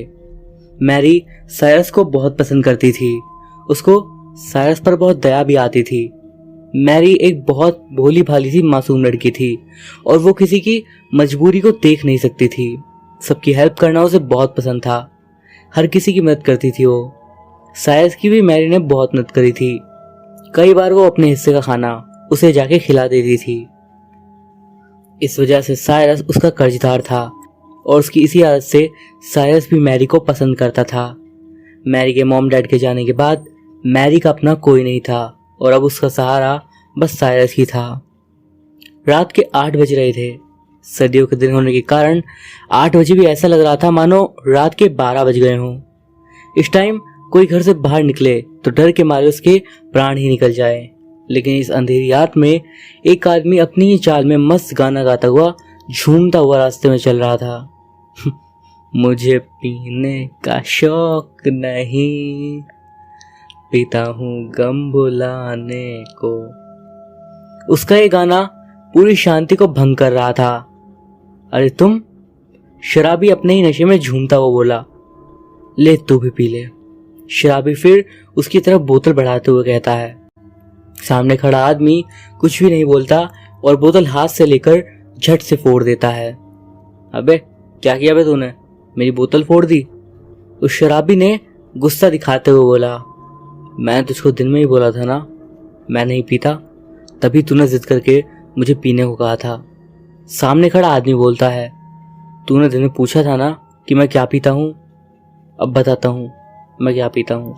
सामने खड़ा आदमी एक बार फिर एक खतरनाक मुस्कान देने लगता है और देखते ही देखते उस आदमी की आंखों में खून उतर आता है और उसकी आंखें बिल्कुल लाल हो जाती हैं और चेहरे पर एक भयानक सी शिकन आ जाती है। खून पीता हूँ मैं। सामने खड़ा आदमी लगभग गुर्राते हुए बोलता है, अबे जा, लगता है मैं तेरे को देख कर डर जाऊंगा। मैं नहीं डरता तेरे से। वो आदमी उसके सामने सीना चौड़ा करके खड़ा होकर कहता है। सामने खड़ा आदमी उसके गले पर झपट जाता है और एक ही पल में उसके शरीर का सारा खून चूस लेता है और वो आदमी वहां खड़ा रह जाता है। मैंने कहा था मुझसे जबरदस्ती मत करना, अच्छा नहीं होगा। ये सब कहते हुए वो उसकी लाश को एक तरफ फेंक कर जाने लगता है। इधर शहर के थाने में खलबली मच गई थी कि एक के बाद एक मर्डर हो रहे थे, लेकिन खूनी का कोई पता नहीं चल रहा था। सर, अभी तो जोसेफ लिली का केस सॉल्व भी नहीं हो पाया था, एक और नया केस आ गया। ये कोई आदमी है और उसकी बॉडी में भी कोई खून नहीं बचा। ऐसा लगता है कि मानो कोई इसका पूरा खून पी गया हो। इसकी फैमिली वालों का कहना है कि कल शाम को ये घर नहीं लौटा था, कभी कभी बस दारू पी लिया करता था। हमको लगा कि शायद वो नशे की हालत में कहीं पड़ा होगा, लेकिन जब सुबह तक भी वो नहीं आया तो हमने उसे ढूंढना शुरू कर दिया और ढूंढने पर वो गली के कोने पर पड़ा हुआ मिला। आखिर मामला क्या है यार, कौन मार रहा है इन सबको? जय बोलता है। उसके बाद हर दूसरे तीसरे दिन कोई ना कोई इसी तरीके से पड़ा हुआ मिल जाता, लेकिन ये नहीं पता चल पा रहा था कि आखिर ये मौत हो कैसे रही थी। किसी को कुछ समझ में नहीं आ रहा था। बस गले पर 2-3 निशान मिलते, जैसे कि किसी ने खून पिया हो। पूरे शहर में आतंक फैल गया कि वैम्पायर लौट आया है, लेकिन किसी को भी नहीं पता कि वैम्पायर है कहाँ। सब लोगों को लगने लगा कि कब्र से कोई इंसान उठकर फिर वापस कब्र में चला जाता है, लेकिन इन सब बातों का ना तो कोई सुराग था और ना ही कोई यकीन करने जैसा सबूत। सर, क्या सच में वैम्पायर्स होते हैं? एक कांस्टेबल ने पूछा। हाँ होते हैं ना, अब मेरी बीवी को ही देख लो, किसी वैम्पायर से कम है क्या? दिन रात चूसती है मेरा खून। पुलिस स्टेशन में सारे लोग हंसने लगते हैं। आखिर मर्डर कौन कर रहा है? क्या सच में कोई वैम्पायर है या फिर किसी इंसान का ही काम है? जय सोचते हुए रवि को पूछता है। एक काम करते हैं, आज सारे कब्रिस्तान में नजर रखते हैं, देखते हैं वहां पे क्या हो रहा है। रवि जय से बोलता है। शहर में एक ही कब्रिस्तान है रवि, तुम 3-4 आदमियों को लेकर जाओ और कब्रिस्तान के बाहर पहुंच जाओ। अंदर नजर रखो, मैं रात में शहर में घूमता हूँ। जय रवि से बोलता है। पूरी रात सारे लोग इंतजार करते रहते हैं, लेकिन उन्हें वहां पे कुछ भी नहीं मिलता। ना ही वहां से कोई बाहर आता है और ना ही कोई बाहर का आदमी अंदर जाता है। खैर, अंदर कोई क्यों ही जाना चाहेगा। एक तरफ पुलिस पूरे शहर में घूम रही थी कि दूसरी तरफ रात के सन्नाटे को चीरती हुई एक औरत अपने घर की तरफ जा रही थी और उसके हाथ में पर्स था। शायद जॉब से लौट रही थी वो। आज तो बहुत लेट हो गया, 11:30 बज गए रात के, जल्दी जल्दी चलती हूँ। महिला अपने आप में ही बड़बड़ाते हुए बोलती है और अपनी चाल भी थोड़ी तेज कर देती है। तभी सामने से एक आदमी गाता हुआ आता है। जाने जा ढूंढता फिर रहा तू यहाँ, धप्पा पकड़ लिया। उस महिला के सामने आकर वो एकदम से बोलता है, तुम यहाँ क्या कर रहे हो यहाँ पे? महिला बोलती है, भूल गई तुम मुझे? तुम्ही ने तो मेरी वाइफ से कहा था कि तुम्हारे पति में खून की कमी है, इसीलिए ऐसा है तो मैं चला आया खून की कमी को पूरा करने। सामने खड़ा आदमी बोलता है। वो महिला उसकी शक्ल देखकर डर जाती है, क्योंकि उसकी आंखें बिल्कुल लाल हो गई थी और चेहरा भयानक, एकदम डरावना सा। उसकी नजरों में साफ नजर आ रहा था कि वो उसको नहीं छोड़ने वाला। महिला डरते डरते पीछे को भागने लगती है, लेकिन वो आदमी फिर उसके सामने आकर उसको नीचे गिरा देता है और फिर उस पर वार करता है। उसके गले से एक ही पल में वो सारा खून चूस लेता है और उसके बाद अंधेरे में ही कहीं गुम हो जाता है। अगले दिन फिर एक लाश मिलती है और इस बार लाश एक लेडी की थी। रवि, जीप निकालो, उनके घर जाना है। जय रवि और 2 कांस्टेबल के साथ उस लेडी के घर पहुंचता है। आपकी वाइफ का स्वभाव कैसा था? तुम्हारी आपस में बनती तो थी ना? रवि लेडी के हस्बैंड से पूछता है। हम दोनों की बहुत ज़्यादा बनती थी। हमारा तो कभी झगड़ा भी नहीं होता था। कल रात अपनी जॉब से आते टाइम उसके साथ ये सब कैसे हो गया?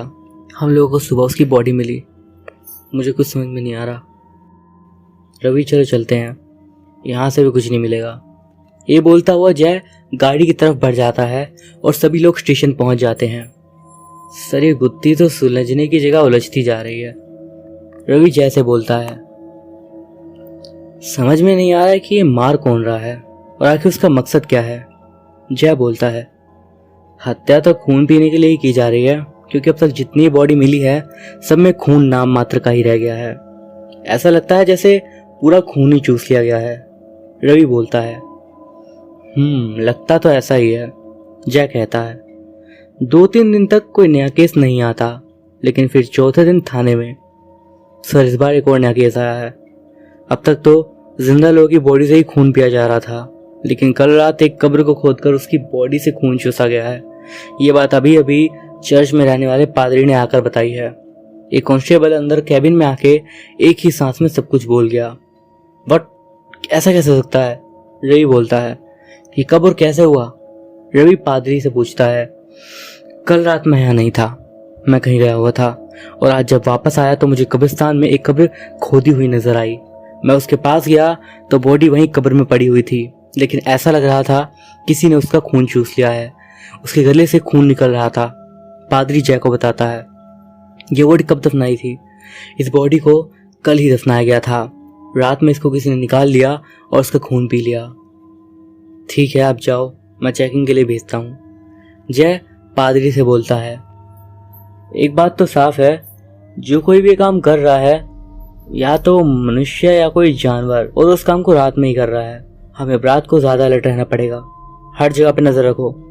जय रवि को बोलता है, साइरस और मैरी चर्च में शादी कर लेते हैं। शादी के कुछ दिन तो अच्छे जाते हैं, लेकिन उसके बाद मैरी को साइरस का बिहेवियर चेंज लगता है। साइरस अक्सर रात में लेट आता था। मैरी के पूछने पर बोलता था कि ऑफिस में लेट हो गया है, और जब भी वो आता तो उसके शर्ट पर लाल से निशान होते। वो अपनी शर्ट को कभी मैरी को धोने के लिए नहीं देता था, बल्कि खुद ही धो देता था। मैरी को उस पर शक होने लगा। उसका शक दिन प्रतिदिन यकीन में बदलता जा रहा था। एक दिन साइरस गाड़ी साफ कर रहा था तो वो बेहोश होकर वहीं गिर गया। मैरी की पड़ोस में रहने वाली लेडी ने मैरी को बोल दिया कि साइरस की बॉडी में खून की कमी है, इसको पानी की जगह खून की जरूरत है, और उसी रात उस लेडी की मृत्यु हो गई। एक दिन साइरस आधी रात को घर से निकल गया, और उसके बाद जब वो घर आया तो उसके कपड़ों पर बहुत सारी मिट्टी लगी थी। अगले दिन कब्रिस्तान में कब्र खुली हुई मिली और मैरी का साइरस पर शक पक्का हो गया। उधर थाने में सभी लोग उलझे हुए से थे और ये बात किसी को समझ में नहीं आ पा रही थी कि आखिर ये सब क्यों हो रहा है। ये किस्सा जहां से शुरू हुआ था इसको वहीं से स्टार्ट करते हैं। जय बोलता है, ठीक है सर। तभी थाने में मैरी आ जाती है। सर मुझे आपसे कुछ बात करनी है। मैरी हवलदार को बोलती है, सर किसी केस में व्यस्त हैं, अभी नहीं मिल सकते। बोलो क्या काम है। मुझे उसी केस के सिलसिले में बात करनी है। कौन से केस के सिलसिले में? हवलदार फिर से बोलता है, जो लोगों को मार रहा है। ये सुनते ही हवलदार डर जाता है और उसे सीधा अंदर जय के कैबिन में लेकर चला जाता है। साहब ये मैम आई हैं, आपको कुछ बताना चाहती हैं उस वैम्पायर वाले केस के बारे में। हवलदार मैरी की तरफ इशारा करते हुए बोलता है। जय एकदम से सर उठाकर उस लड़की की तरफ देखता है और रवि भी उसकी तरफ देखता है। तुम तो जोसेफ और लिली की बेटी हो ना, मैरी, जिसको सबसे पहले मारा गया था? रवि मैरी की तरफ देखता हुआ बोलता है, हाँ मैं उन्हीं की बेटी हूँ और मैं आज आपको कुछ बताने आई हूँ। बताओ क्या बताना तुमको। सर उस दिन मैंने झूठ कहा था कि हमारे घर में हमारे सिवा कोई और नहीं रहता। दरअसल हमारे सिवाय हमारे घर में एक लड़का और रहता था। लड़का? लेकिन हमें तो कोई नहीं मिला वहाँ पे। जी सर, क्योंकि वो उससे एक दिन पहले ही भाग गया था। मैरी बोलती है, भाग गया था? लेकिन पड़ोसियों ने तो बताया था कि वहाँ और कोई नहीं रहता था। तो वो लड़का कब आया और कब भाग गया? रवि मैरी की तरफ देखते हुए बोलता है, सर ये बहुत पुरानी बात है। तब मैं 9 साल की थी। मेरे मॉम डैड घर में एक लड़के को ले आए थे। वो लड़का कोई और नहीं बल्कि हमारे ही पड़ोसी का था। मेरे पापा ने उसके पापा को मार दिया क्योंकि उसके पापा ने मेरे पापा से कुछ पैसे लिए थे और वो पैसे नहीं लौटा पाए, बल्कि वो मेरे पापा से झगड़ने लगे। झगड़े के दौरान ही एक एक्सीडेंट में उसके पापा की मृत्यु हो गई। अपने पापा की मौत को देख के वो लड़का मेरे पापा से झगड़ने लगा, तो मेरे पापा उसको सबक सिखाने के लिए उस लड़के को हमारे घर ले आए। उसको हमारे घर में बांध के रखा गया और उसको खाना पीना बहुत ही कम दिया जाता। मेरे पापा उसके पापा का बदला अब उस लड़के से लेना चाहते थे, और वो लड़का और कोई नहीं बल्कि मेरा पति साइरस है। लेकिन ये बात तुमने पहले क्यों नहीं बताई? रवि पूछता है। सर, मैं उस दिन डर गई थी। मुझे लगा कहीं आप लोग फिर से साइरस को ही जेल में न डाल दो। वो हमारे घर में 8 सालों से बंद था और फिर से वो कहीं जेल में बंद ना हो जाता, इस बात का मुझे शक था। मेरे मॉम डैड को उसने नहीं मारा, इसी वजह से मैंने उस दिन झूठ बोल दिया। मेरे मॉम डैड उसको खाना नहीं देते थे। मुझे इसे देख कर बहुत दुख होता था।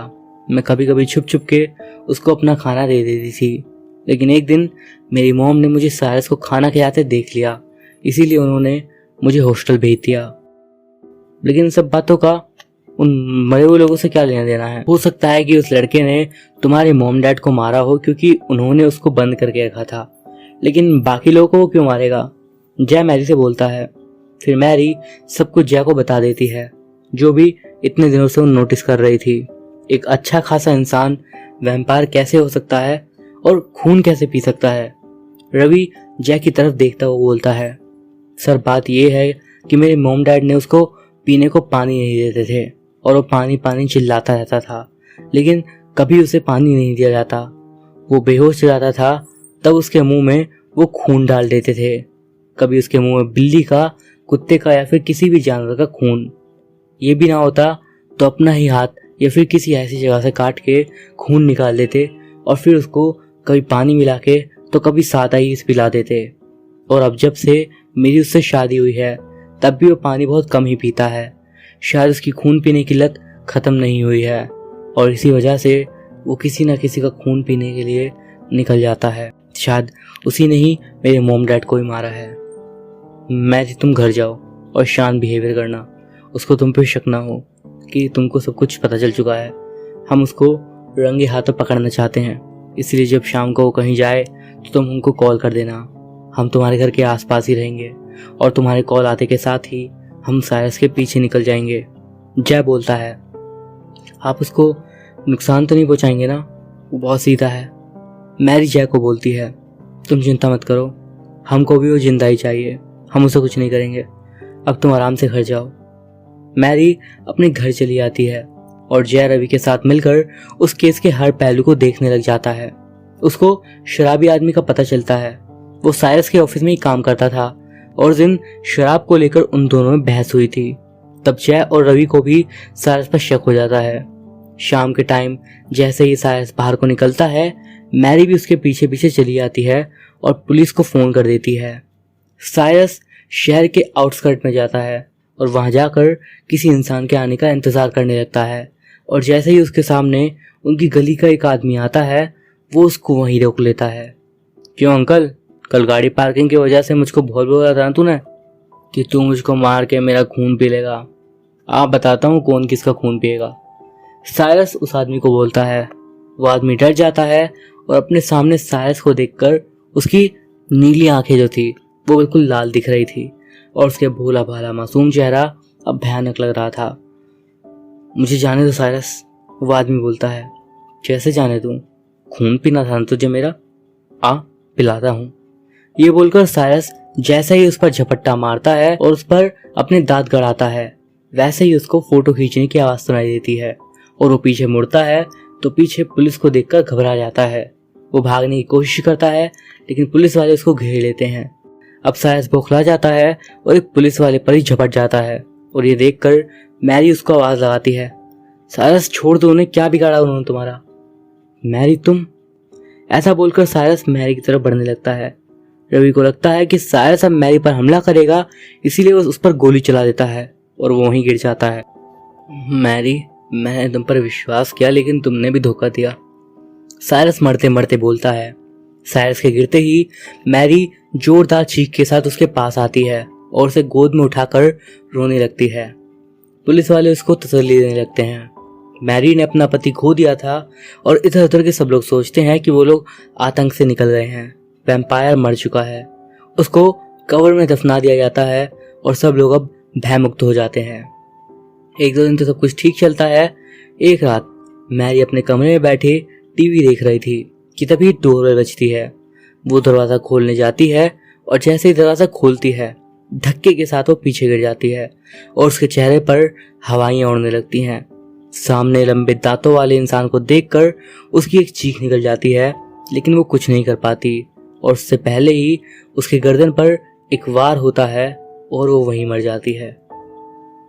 अगले दिन फिर थाने में एक नया केस आता है, मैरी की डेथ का। सर, इस बार तो हमलावर ने गले पर बहुत ही भयंकर वार किया है और खून के नाम पर बॉडी में एक बूंद भी नहीं बची। रवि जय को बोलता है।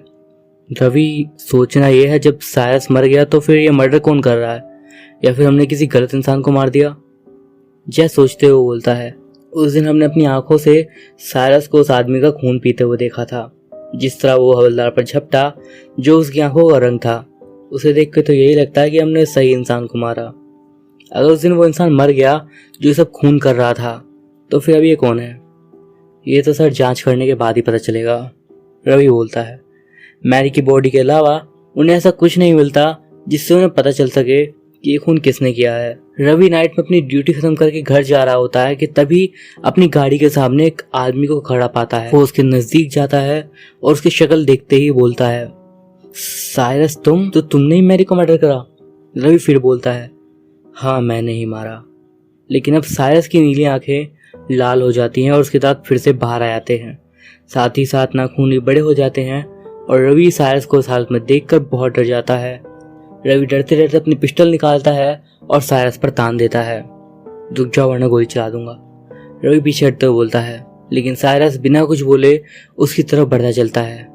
रवि साइरस पर फायर कर देता है, लेकिन उससे साइरस को कुछ असर नहीं होता और रवि लड़खड़ा कर गिर जाता है। साइरस रवि की गर्दन पर हमला करता है और उसका खून चूस लेता है। अगले दिन थाने में, ऐसा कैसे हो सकता है? पहले मैरी और अब रवि दोनों मर गए। कांस्टेबल, ये बताओ, साइरस का कोई रिश्तेदार भी है क्या? जय एक कांस्टेबल को बोलता है, साइरस का कोई भी रिश्तेदार नहीं है। तो उसका बदला कौन लेगा? कांस्टेबल बताता है, तो फिर अब कर कौन रहा है? सर, अगर आप गुस्सा ना हो तो एक बात बोलूं? कांस्टेबल जय की तरफ देखता हुआ बोलता है, बोल दो, तुम्हारी कमी है। जय कांस्टेबल को कहता है, सर, मैंने सुना है कि जो वैम्पायर लोग होते हैं वो सिर्फ दफना देने से खत्म नहीं हो जाते, वो वापस आते हैं अपनी कब्र से निकलकर। अगर आपको मेरी बात पर यकीन ना हो तो आप साइरस की कब्र को खोद कर देख लो, उसकी बॉडी अब भी सही सलामत होगी। वो अपनी कब्र से डेली निकलता है और मर्डर्स करता है। वैम्पायर्स कभी नहीं मरते, उनको मारने के लिए उनके दिल को मारना होता है और उसके बाद उनकी बॉडी को जला देना होता है। कांस्टेबल बोलता है, चलो मेरे साथ। जय कहता है, कहाँ चलना सर? हाँ, अभी कब्रिस्तान जा रहे हैं, गाड़ी निकालो। वो लोग कब्रिस्तान जाते हैं और साइरस की कब्र खुदवाते हैं। साइरस की कब्र में उसकी बॉडी जैसी की तैसी थी, लेकिन उसके नाखून बढ़ गए थे और उसके 2 दांत भी नजर आने लगे थे। वो लोग फिर साइरस की बॉडी को निकाल कर उसके दिल पर खंजर चला देते हैं और उसकी बॉडी को जला देते हैं। सर, अगर साइरस सच में वैम्पायर बन चुका था तो हम लोगों को मैरी और रवि सर की बॉडी के साथ भी ऐसा ही करना होगा, और साथ ही उन लोगों के साथ भी जो उसका शिकार बने हैं, वरना मैरी या फिर और कोई कहीं वापस ना आ जाए। जय कांस्टेबल की बात मान लेता है और मैरी की लाश को भी कब्र से निकलवा कर उसे जला देता है और बाकी लोगों की लाशों के साथ भी यही किया जाता है। इसके बाद से कभी भी ऐसा केस वापस नहीं आता। तो दोस्तों, ये थी हमारी आज की कहानियाँ। वीडियो आपको पसंद आया हो तो इस वीडियो को लाइक ज़रूर करिएगा, एक कमेंट तो ज़रूर करिएगा कि आपको वीडियो कैसा लगा। आपके कमेंट्स पढ़ने के बाद ही मुझे नए वीडियोस के लिए मोटिवेशन मिलता है। इस वीडियो पे एम कर रहा हूँ मैं, चलो 350 लाइक्स का, प्लीज़ इतना तो पूरा कर ही देना। मैं अभिषेक, मिलता हूँ आपसे अगली वीडियो में, तब तक के लिए